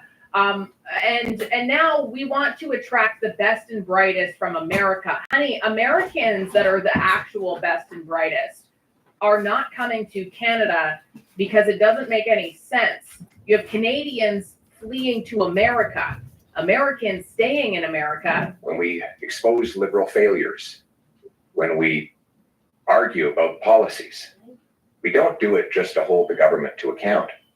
We do it because we want things to get better. When we act as a government in waiting, we do it to provide the hope that things can and will get better in a future conservative government. I wanted to quickly show you this. I've seen this trending online. Melanie Jolie, I guess she goes up to speak to Mark Carney. He doesn't even look at her, actually. And he it looks like he shoos her away or something. I'm not sure if people are reading into this too much, but I did want to say it's kind of weird how they're sitting here in the House of Commons, and Melanie Joly is spinning a cord around her finger like she's bored, spinning a toy, and then she kind of goes up to try to speak to Mark Carney. He shoos her away, and she goes back like a little kid who just got rejected and just keeps sitting by herself and spinning this toy. It's just everything about it was just really weird. But in both these cases, I think these are leftovers from the Trudeau era that should have been left over when it came to making this cabinet. Now, keeping what Melanie Joly said just a little while ago about the greatest opportunity since the Vietnam War, I really want you to pay attention to that language, and more so pay attention to Mark Carney's language here that is incredibly dystopian and incredibly calculated, and there is a plan behind what he is saying, and I'll tell you what that is after we get through this. A world that's more dangerous and divided, most so since the end of the Second World War. The biggest transformation of the global trading system since the fall of the Berlin Wall. The reality of the impact of our long-standing weak productivity that's making life less affordable for Canadians and is beginning to strain our government finances and starting to put at risk the social programs on which Canadians rely. These are the challenges we must face and turn into opportunities. Opportunities to give Canadians the Canada that they deserve. Opportunities to transform our economy to be the strongest in the G7. Opportunities to build new partnerships with reliable allies. Opportunities, indeed duties to secure our sovereignty and make our communities safe. Now, this is something that we all really need to pay attention to, and that is his framing, his branding, the words that he is using, because they mean something and they have an impact, and they likely played a huge role in winning him this election. This is classic crisis framing and messianic branding. And messianic branding, by the way, that's basically like God complex. I say that about Mark Carney all the time, and it's one of the reasons why I have a very hard time believing that he is actually a devout Catholic, because if you were, you would not be speaking of yourself in such a way. You would not have that boastful, prideful, I'm the God, I'm the Savior complex in which he describes everything it is that he does. So first and foremost, pay attention to how much he exaggerates the scale of all of these current problems. Like he is comparing Canada's economic strain to World War II, Melanie Joly with the Vietnam War, or even the fall of the Berlin Wall, as Carney just said. That is unreal, and that is extreme manipulation, which governments will do and have done in history to justify a radical intervention and to justify really horrible things happening to their people because of the crisis, because it makes you feel unstable, it makes you feel uncertain, it makes you feel anxious about the future and hopeless. But he is the God, and he will help you. That is how he frames all of this. And this is also an extreme case of savior complex marketing by saying, essentially the world is crumbling. It's the worst we've seen in decades. Man, wars haven't had consequences as grave as these from our own policies, which to anybody rational, you would think, okay, great, so we should really vote you guys out then. But unfortunately, savior complex is a very real thing, because Mark Carney positions it as, thankfully, I'm here to save you from what's coming. So he speaks a lot in these crazy abstractions. Oh, we're going to be the strongest in the G7. We're securing our sovereignty, transforming our economy. And those are all things where you say these words and they make people feel a type of way, but there is absolutely no clear or even actionable policy changes to achieve what would actually need to happen if the crisis was as bad as he claims that it is. All of this language is meant to appear as though he is the adult in the room. He is the powerful one, without actually providing any details, without providing any actual outcomes with his ideas. And I've read his book, Values. I actually just ordered a physical copy of it so that I can highlight it and read it on the show for you guys. I love you, Gwen. But his ideas have been terrible. GFANZ, total failure. Net zero, total failure. ESG, total failure. But he appears as though, while using his credentials, as though he is the one who's going to help us.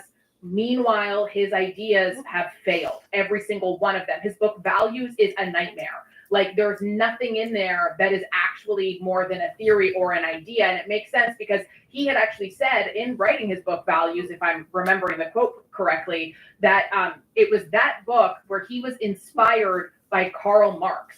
And Karl Marx is somebody who wrote a lot of crazy things that then, many years after he died, were applied by what then became Stalin, what then became, the North Korea, what happened there. And it was so to me, the way that I envision Mark Carney is that he is somebody who really wants to be remembered, who really wants to make a global impact on the world. Mark Carney is an activist. He is a radical, and he is trying to push that onto Canadian people who were none the wiser, because most people don't do their research, unlike you, of course. But I do also want to say, like the comparisons of Canada's situation today, like the Berlin Wall, like World War II, there is absolutely no comparison outside of those that are self-serving or superficial, because Canada's economic issues, yes, they are very serious. They're not even remotely comparable to wartime devastation or authoritarian regimes and collapses and what that does to the world. So the words that he is using are completely designed to manufacture urgency and not at all to inform. And they're also just not even valid. Like, that is insane talk, buddy. And most importantly from all of this is the simple fact that all of the other countries who are doing exceptionally well right now, what have they done? They have unleashed what works in their countries. Canada, on the other hand, has muzzled all of those industries, shamed all of those industries and the people in them, the people who support them, to try to test out this idea that doesn't work. There is data showing you that it does not work. Why doesn't Canada just do the same as every other country then? You really want to be like a superpower?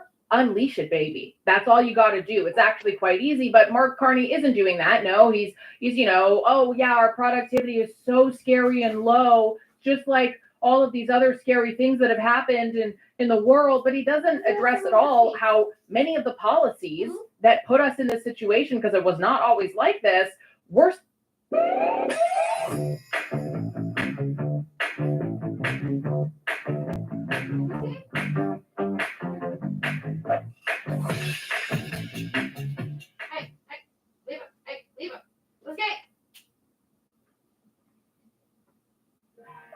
We pretty much take it all. Fridges and dishwashers, dressers, drawers, couches, mattresses, bed frames, concrete, things like that. Same day notice or 3 weeks in advance. That's what you get when you hire professionals. It's good to know you're making a difference. We found some paper and cardboard out of the job, and we sort through it.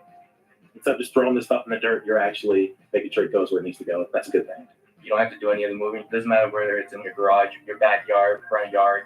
All you have to do is point. Book online today. 1-800-GOT-JUNK.com.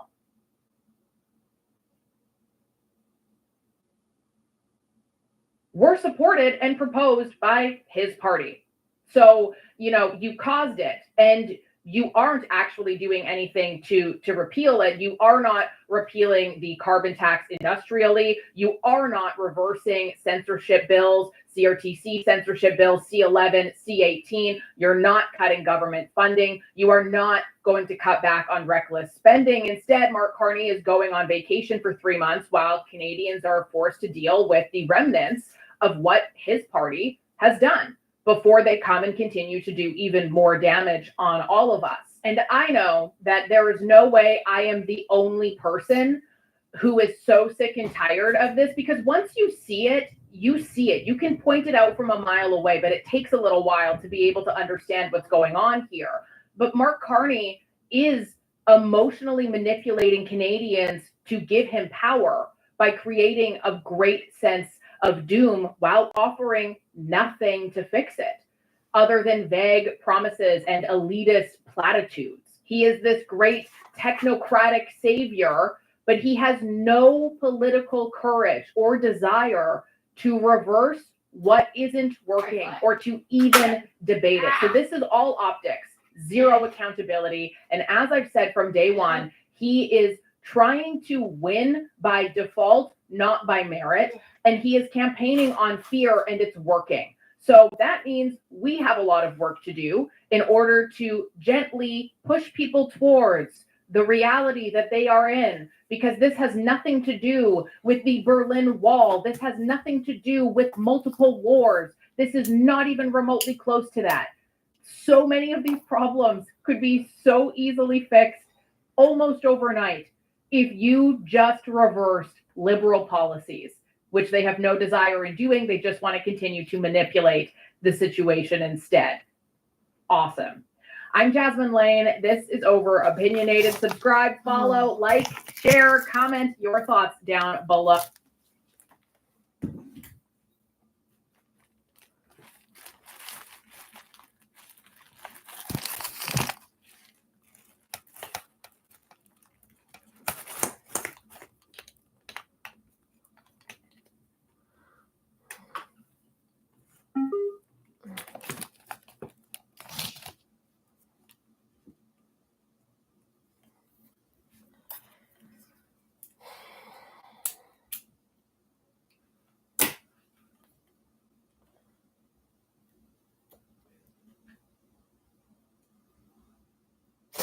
Chef d'entreprise canadien, je vous lance un défi. Scaler votre entreprise grâce à l'intelligence artificielle. Ça vous paraît impossible? Loïc Payset.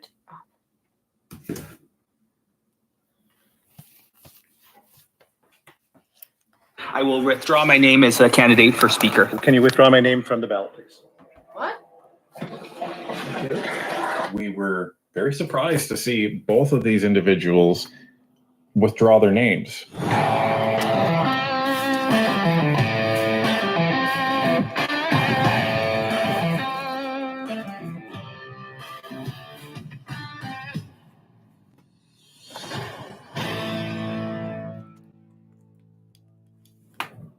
We are back in the House of Commons today as Parliament slowly starts to wind back up in Ottawa. In order for Parliament to function at all, there needs to be a Speaker of the House. And because Parliament was dissolved, so was the office of Greg Fergus. So before literally anything can happen in Parliament, the House must elect a new Speaker of the House, which happened today. However, an interesting twist happened where the two Conservative candidates intentionally dropped out at the very last minute. Let's take a look. I have the honor to inform the House that a communication has been received as follows. The Honourable Greg Fergus, Speaker of the House of Commons. Mr. Speaker, I am commanded to inform you that the Right Honourable Richard Wagner, Chief Justice of Canada, in his capacity as Deputy of the Governor General, will proceed to the Chamber of the Senate to open the first session of the 45th Parliament of Canada at 8 a.m. on Monday, the 26th of May, 2025. Yours sincerely, Ken McKillop, CD, Secretary to the Governor General. Okay, and we're off to the races, as it were, but probably feels like a turtle moving along. So that was one of the clerks that is in the Speaker's office.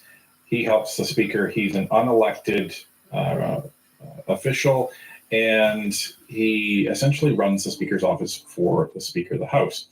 So what he does when a new government is formed and Parliament is set to open, he rises in the House and informs the House that there's going to be somebody that's going to be visiting them very shortly. And he mentioned who that was. And it's actually going to be a representative from the Senate. And you saw at the end, it says the House is waiting for the ushering of the Black Rod. Now, what is that? That is essentially somebody coming from the traditional House of Lords or the Senate to inform the House of Commons and the representatives in there, which is the members of Parliament, that they are being summoned to the Senate to hear a speech from the throne. And that will, of course, be happening tomorrow. So the next part of this is the representative ushering in the Black Rod to inform the House accordingly.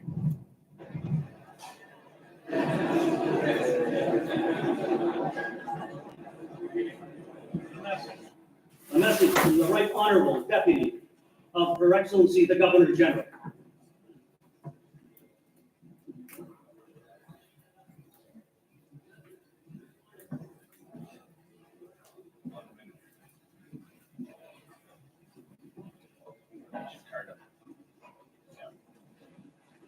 Mr. Clerk, a message from the Right Honorable Deputy of Her Excellency, the Governor General. Monsieur le Greffier, un message de très honorable suppliant de Son Excellence, la Gouverneure Générale. Messenger, faites entrer le messager.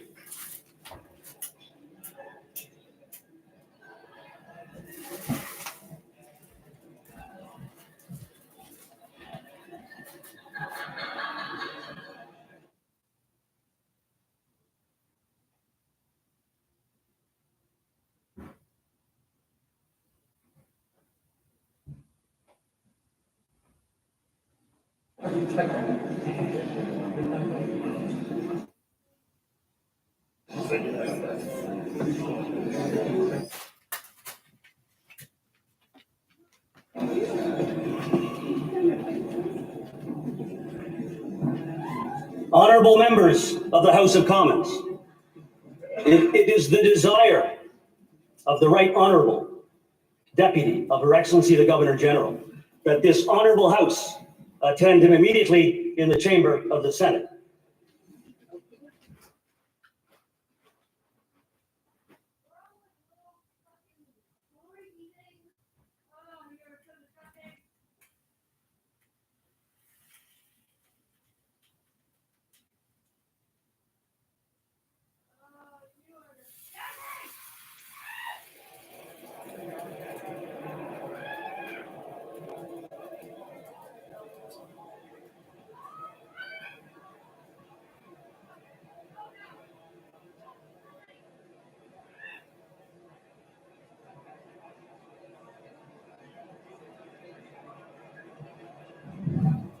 And so begins the first part of the extended ceremony where a new government takes power.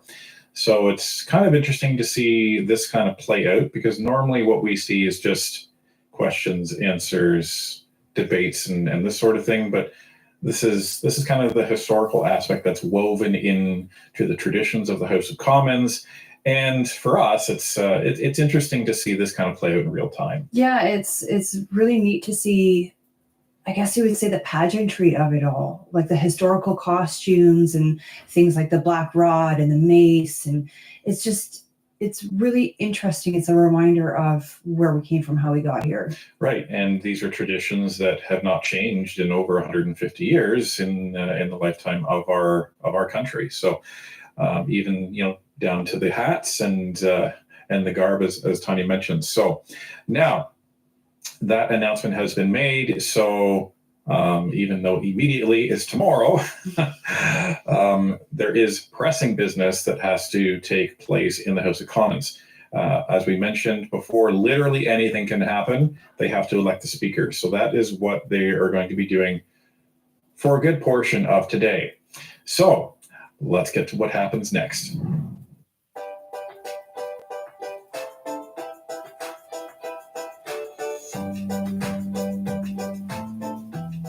You've probably heard the argument, I'm better off saving money each month than investing in pet insurance. To see if that's true, let's do the math. With pet insurance, you can get up to $7,500 of annual reimbursement for about $85 per month. If you were to save $85 per month for future vet bills instead, it would take you more than 7 years to save up $7,500. And it can only take one serious accident or illness to empty your savings account. So if your pet eats something they shouldn't, it can take a long time to build your fund back up. With pet insurance, that $7,500 resets every year. If your pet experiences another accident or illness, you'll be better equipped to face another big vet bill in a year or even less. Pet insurance is the clear winner. With Pets Plus Us, you can be reimbursed up to 90% of eligible veterinary bills. Visit petsplusus.com and get a quote today.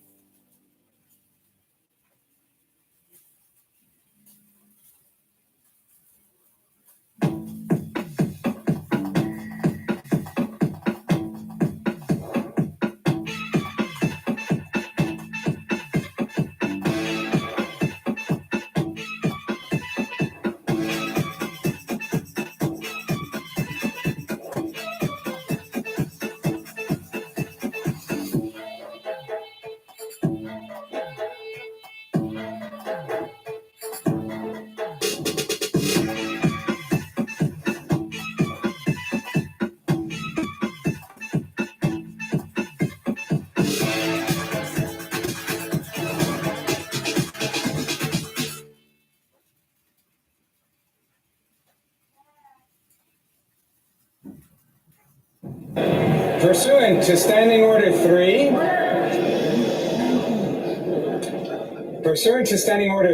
I invite Mr. Plamondon, member for Bécancour Nicolette Sorel Alnopac, to take the chair as member presiding over the election of the Speaker. Conformément à l'article 3 du règlement, j'invite M.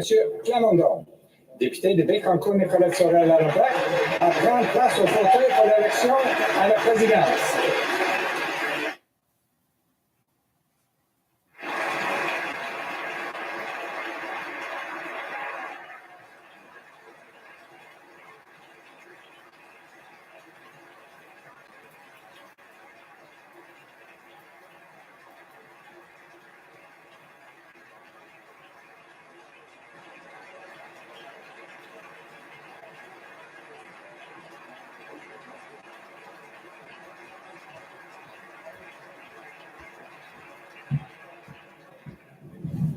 So this is Monsieur Louis Plamondon. He is the presiding officer, or often they call him the Dean of the House.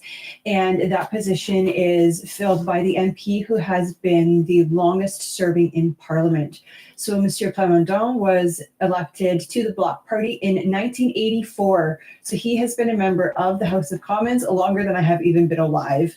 Wow. And it is quite an honor to be the Dean of the House, because that means that your constituents keep re-electing you year after year after year, longer than anybody else in that house.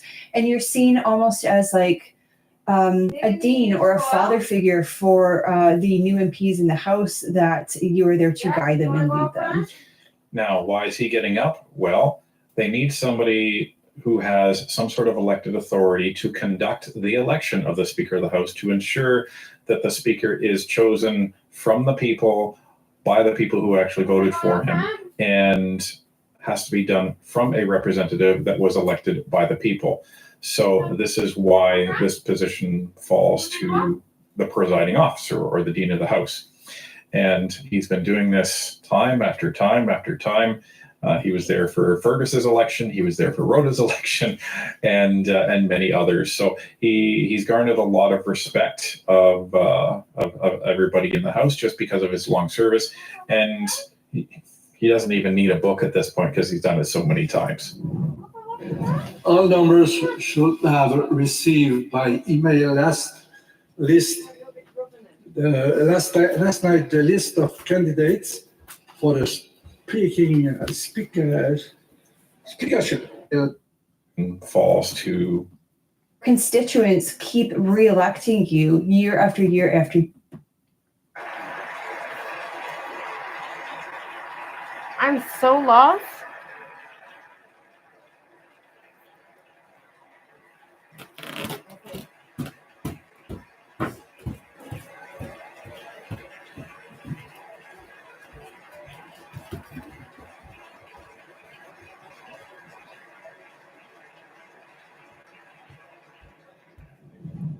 So this is Monsieur Louis Plamondon. He is the presiding officer, or often they call him the Dean of the House.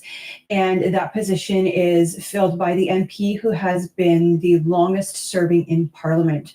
So Monsieur Plamondon was elected to the Bloc Party in 1984. So he has been a member of the House of Commons longer than I have even been alive.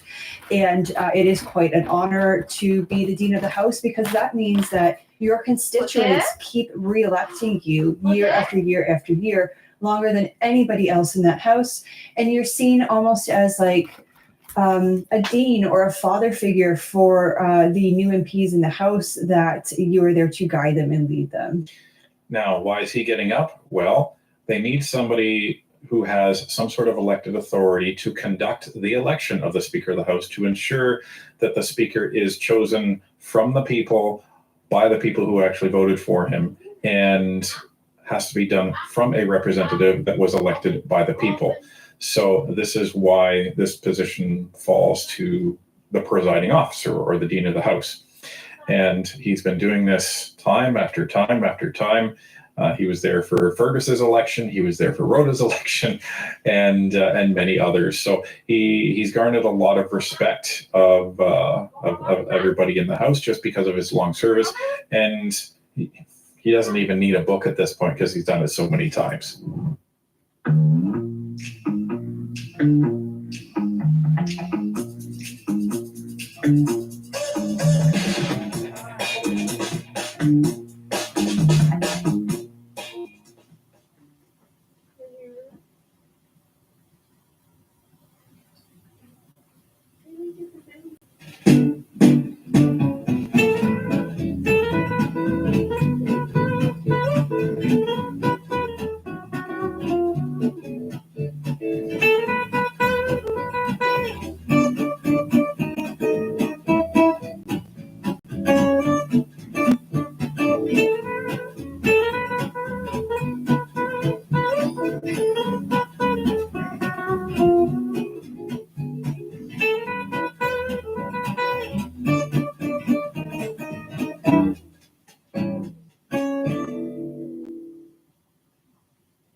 All numbers should have received by email last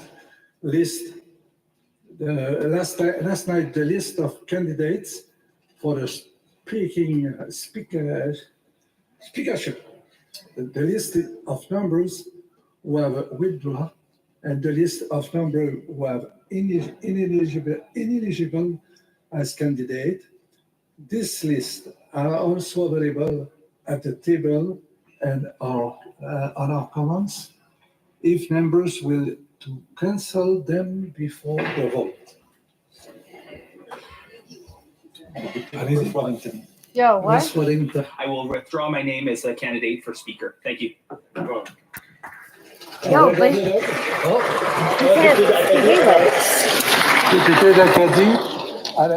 Merci beaucoup. A good speaker knows when to keep their speeches short. Can you withdraw my name from the ballot, please?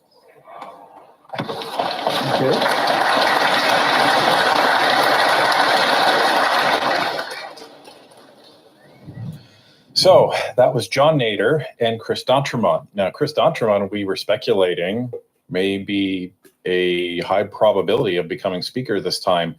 And we were very surprised to see both of these individuals withdraw their names. Why? Because now that means there are only Liberal candidates as Speaker of the House. Right, because the NDP did not put forward any candidates as Speaker. They can't afford to lose any votes at all. Right. But the interesting thing is that this was literally the last possible chance that they would have had to remove their names. Now,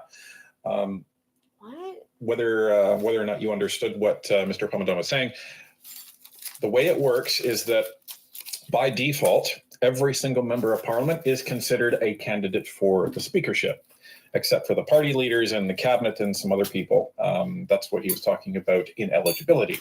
Now, in order to not be considered, you actually have to opt out. You have to declare your intention not to be considered as speaker. So this is where Chris D'Entremont and John Nader stood up and did so just then. So the question is why would they do that? Well, now, indeed. Over the course of the morning, I've been kind of postulating, and I think I'd figured it out.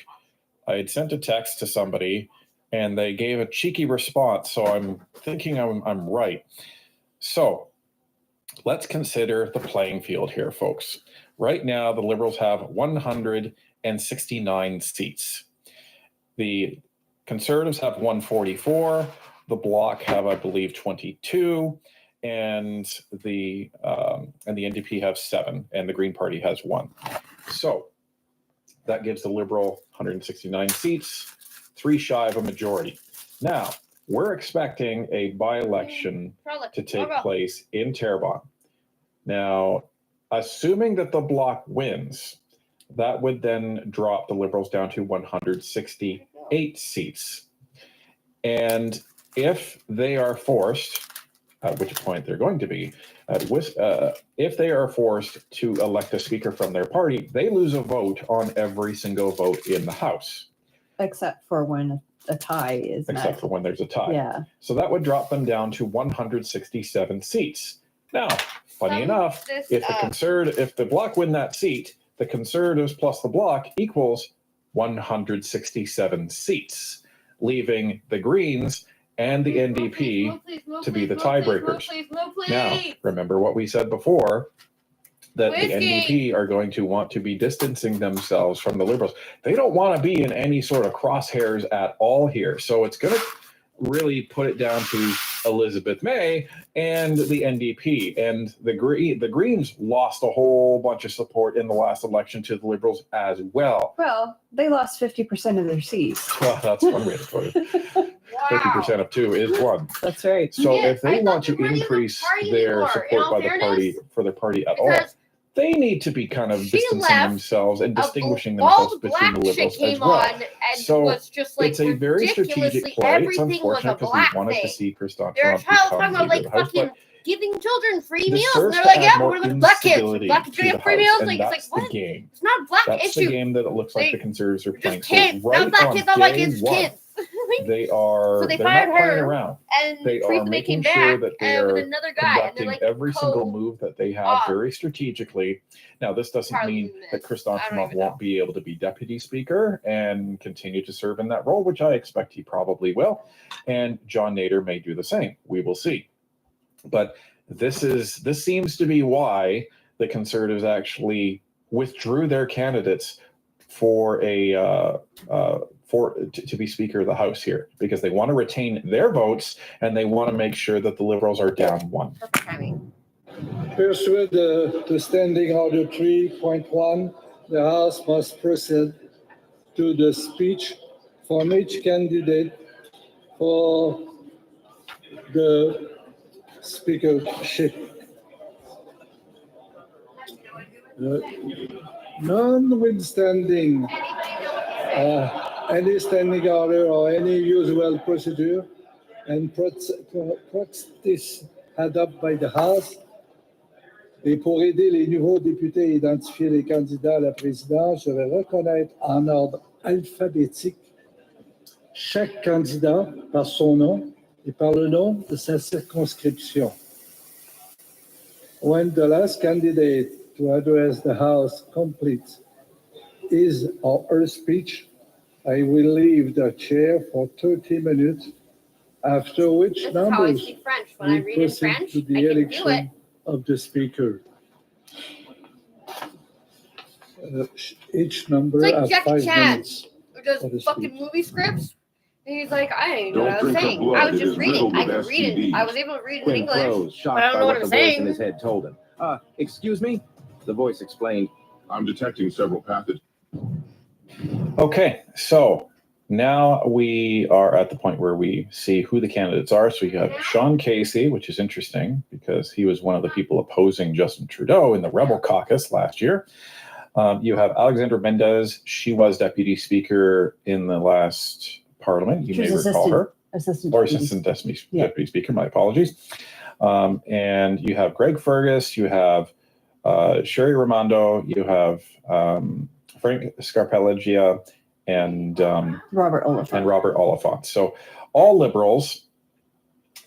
So I wonder who's going to be speaker, because we don't know at this point in the recording. But the one thing that is interesting too, if we go back to the Conservatives withdrawing their 2 candidates, it is in their best interest to partner with the Bloc and the NDP to decide who that speaker is going to be. Right. So they don't want Greg Fergus again. No, I don't think anybody wants Greg Fergus again. I think the best bet on there is going to be Madame Mendez, because she has the experience. And you can say, well, Fergus was speaker. He clearly has the experience. He wasn't a very good speaker, right? Right. He almost got kicked out. He ran afoul of the rules several times. I think it was up to 4 or 5 by my count. So I think you would want somebody like Mendez, who, as assistant deputy speaker, she has the experience. She knows how to be impartial. And I'd say she's done a fair job of it. Yeah. Was she perfect? No. But I think of that group, to Tanya's point, she's the only one with real experience, and she did a serviceable job. So I don't think that there's going to be a lot of debate on that. And plus, who knows, the Liberals may want Greg Fergus again. And we saw there was friction between Fergus, the NDP, the Bloc, and the Conservatives in the last parliament. So that's going to be our bet at this point. and we'll see if that's what happens. Now, what we're not going to show you is each candidate has 5 minutes to essentially state their case as to why they should be speaker. And it's funny because Greg Fergus got up and said, "Oh, I have experience. I've grown into the role." Yeah, sure you have. Maybe he's grown into the paycheck because the speaker gets a 50% pay increase compared to backbench MPs. And you get a car, and you get a office and a residence, and there's diplomatic responsibilities that go with it as well. There's a lot of perks to being speaker. So, anyway, so you'll see here that the different candidates are going through their speeches, stating their case, and then we move on to the next part of the ceremony. Here, the speeches have finished, and Mr. Palmelam is advising the table to get the ballot box ready. This is secret ballot, and everyone has to write the name, a ranked list of who they want from most preferred to least preferred, and then that ballot goes into the ballot box, and they count all 343 ballots, and then they go through. So at that point, you have the table tallying all the votes. Now, it's not just a who has the most votes. It's a someone needs to have the majority of the votes in the House. And if they don't, then they continue down the ranked list. So you may have Mendez at number 1, and then on a bunch of ballots, and then a bunch of people have Mendez as number 2. So if they have to go to the second rank, then they will, in order to determine who has the full confidence of the House as the speaker. And I believe, if I'm not mistaken, that the speaker gets more than 50% of the votes. So they will start eliminating people who have the fewest votes if it's not decided in the first round or the second round or the third round. They'll keep doing rounds of voting until the speaker receives more than 50% of the votes in the House. Now here you can see the MPs, it's part socializing, part waiting to actually fill out their ballots in those cubicles at that point, and then they move to actually drop their ballots in the box at the end of the table. There you can see Larry Brock just dropping his in there, as well as some of the other colleagues there. So this goes on for about an hour, folks. It takes a while for all 343 MPs to actually cast their vote. And then after that is done, then we go to the tallying of the votes, which happens behind the scenes meaning behind the camera. And then we see the announcement. And you can see the young people standing there with their backs against the front row of desks. They're dressed all in black suits. Those are the pages. So they're there to assist the MPs if they have any questions or if they have any problems, if their pen doesn't work, whatever the case might be. More groundbreaking than inventing the wheel.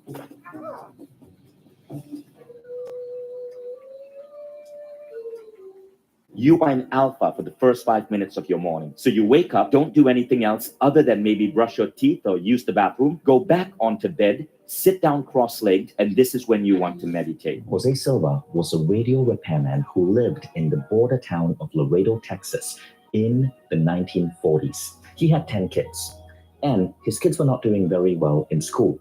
Now, Jose Silva had a crazy idea. You see, he had served in the U.S. Army, and he was fascinated by the psychological questions that the Army psychologists would ask new recruits. So he decided to look at psychology and then look at what he knew about radio repair and figure out how he could change the mindset and the brains of his kids so they could do better in school. As a radio repairman, he knew that if you reduce the resistance of a wire, more electricity flows through it. So he wondered, what could I do to reduce the resistance in the human mind? He decided to experiment with reducing any form of resistance in his children's brain. He experimented with biofeedback. He experimented with hypnosis. And sure enough, his children's grades started improving at school. But then something astonishing happened. He was sitting down with his daughter, Isabel, reading a history book and asking Isabel questions. So he would guide Isabel into a restful state of being. She would have her eyes closed. He would read her the important dates. She would be able to absorb that. And then he would ask her questions. that something strange started happening. Isabel was able to answer a question before he verbally spoke it. Now, let me explain this. He would think of the question in his head, a question such as, who was the 16th president of the United States? Before he could verbally say it, Isabel would answer the question, Abraham Lincoln. Jose Silva was mind blown. And so he wrote to Professor J.B. Ryan at Duke University. J.B. Ryan was famous for his research into a concept called ESP, extrasensory perception. And Silva told Ryan, Doctor, I think I trained my daughter to have ESP. J.B. Ryan replied back in a letter and said, no, that's absolutely not true. No one can be trained to have this. Your daughter must have been born with it. Jose Silva disagreed. So he continued training the rest of his kids to develop a high degree of intuition. So now over the next 10 years, Jose Silva trained 39 Laredo children on this approach. He documented the results. He made everything hyper precise, and he proved J.B. Ryan wrong. This was a trainable skill. But then adults started noticing, and adults started coming to him in Laredo, Texas to get trained. Jose Silva decided to call his approach the Silva Mind Control Method. And what happened next was astonishing. A man wrote in a newspaper how after learning Silva's method, he was able to cure his persistent migraine headaches for good. The migraines just disappeared. The next class, Jose wrote in his autobiography, was absolutely flooded by people. And the Silva Mind Control Method ended up expanding all across the United States. So here's what Jose Silva discovered as the root cause of all our problems. We are powerful beings, but from the time we are born, from the education system we grow up in, from our parents and caretakers who may not know better, we take on so much negative programming. We actually suppress our inherent human Before. Come on, Jack. I'm gonna cook the noodles.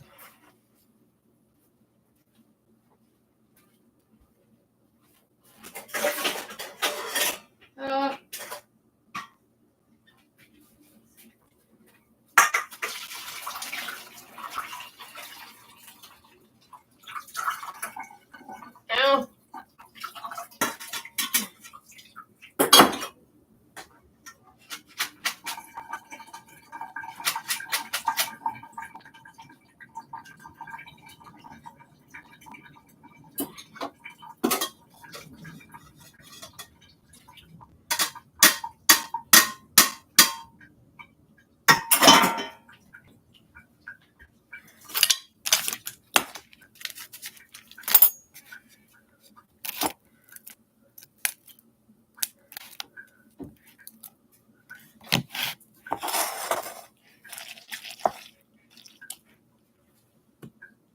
Come here, Jack.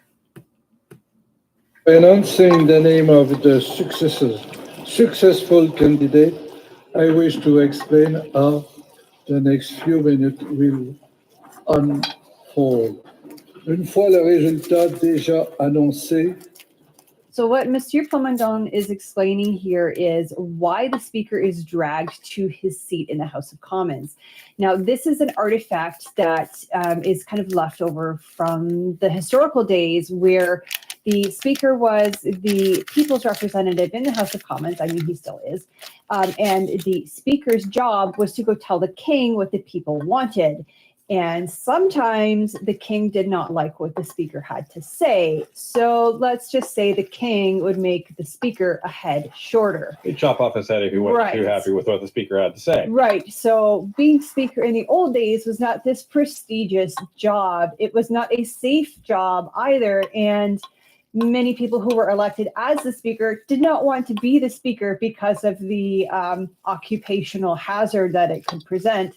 So the leader of the government, so the prime minister, and the leader of the opposition would drag the speaker to his seat. And this is why the tradition continues to hold, where you actually have to opt out of being the Speaker of the House, because it wasn't a job that anyone typically wanted back then. So if you were Bob and Bob just didn't show up to work that day, and they were electing the Speaker and everyone opted out, Bob didn't opt out because Bob didn't declare he was opted out. they would literally send people to Bob's house to drag him to Parliament and say, "Hi, Bob, guess what? You didn't show up for work, so you're the speaker now." And he would say, "No, no, no, no, no, no, I don't want to be the speaker." And they would drag him all the way up and sit his butt on the throne there, so that he was going to be the guy that would have to bring any bad news to the king. So it's interesting that these traditions are still here. They have some fun with it now. They pretend to resist, and it's a good bit of fun, and it's kind of nice to see that it's not taken so seriously in Parliament. So. Well, and it's neat to know the history behind these traditions that we have in our House of Commons. This display will make your creativity explode. It doubles your laptop screen, giving you more space for creative work. This portable monitor is currently on sale. Check out the link in my profile. It's super slim, fits in any backpack, and even has a built-in stand. You can easily extend your laptop screen. Here, go for a walk.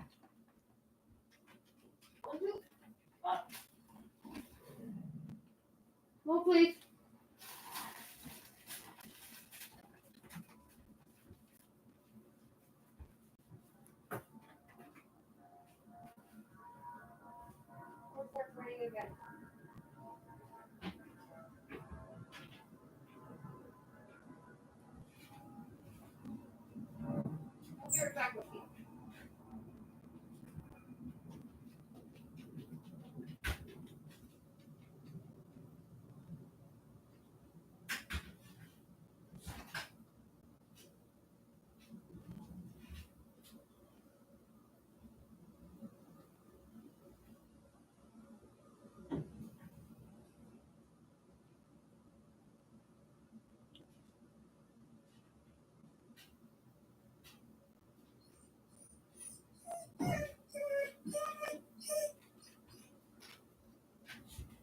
Yeah.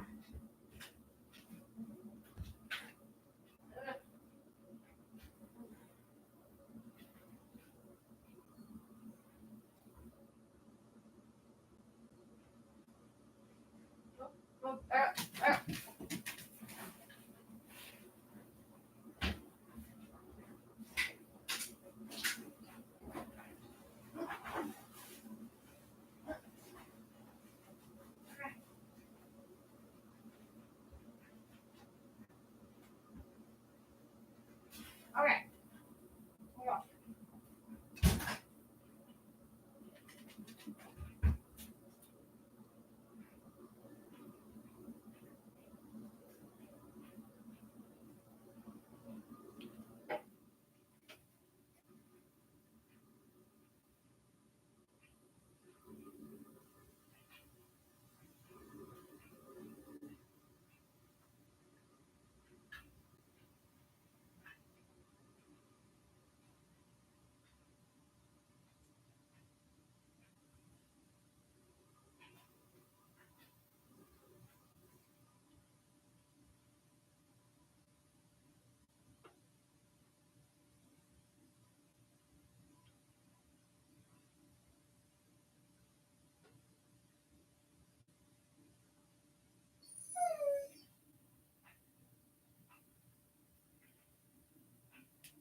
Hi.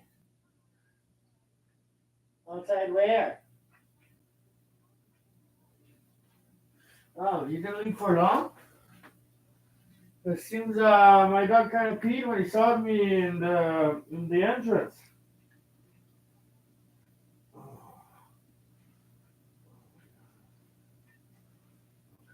Okay, I'll see you when I get back.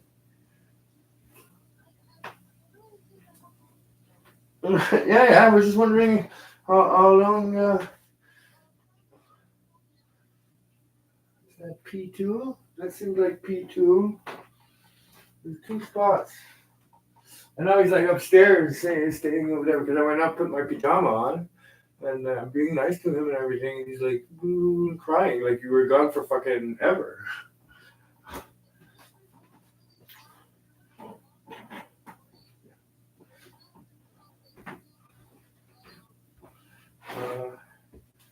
Okay.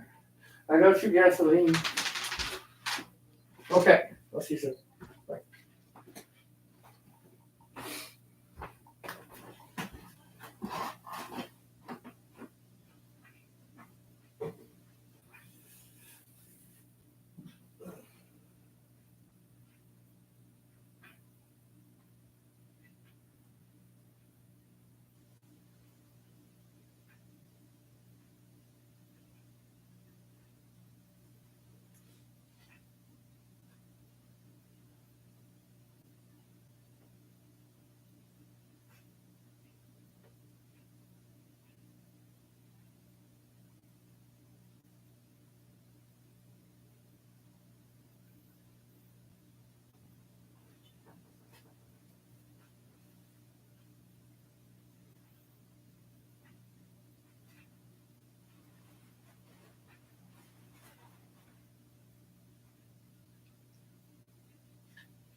the cigarette deal, a big deal for New Brunswick. They just got back to me today. Jesse, the other guy, they told me that their transport guy had died in infection. I've been waiting 2 weeks for that. And I mean, everything is over. I gotta do everything myself, but this is a customer that I don't even know his number. That they just don't have. I've been doing it for 25 years. So it's like, I have to pay another 4,000 rent for a warehouse for the month of May, which is finished in 2-3 days. And we haven't even started yet. And for some April stuff, it's another 4,000. No, I told Jesse, enough is enough. I say that you contact Cole and start doing the pot thing with Cole. Go lie down. Go. There's nobody's reliable, Dom. You know this. Nobody's reliable.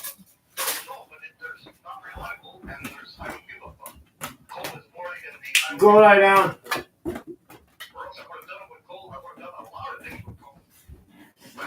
6 months, I was asking him for samples from the States. He never got them back to me. I remember the banana back ones? I had to cover him for 10,000. He was sending, remember the people that were coming to the door here? Yeah. That's, and I was giving them fucking money for him. And it's like, well, I can't do that. I can't run a business for a guy like him. No, I'm not saying run the business with him. I'm not saying do any partner with him. I'm saying ask what his connections are to be able to sell weed on the reserve. I'm pretty sure it's his the short fat cousin that he would be at his place sometimes. I'm pretty sure he's the new chief of Ottawaga. Okay, so it's not Corey. I think it is Corey. Corey's his brother. He's not short and fat. He's a bald guy that had the house with the doctor. No, I'm talking about the one that said hi to me once, and he knows me from high school. That's not Cody. That's, I think it's his, either his other brother or his cousin, I think. Cousin, I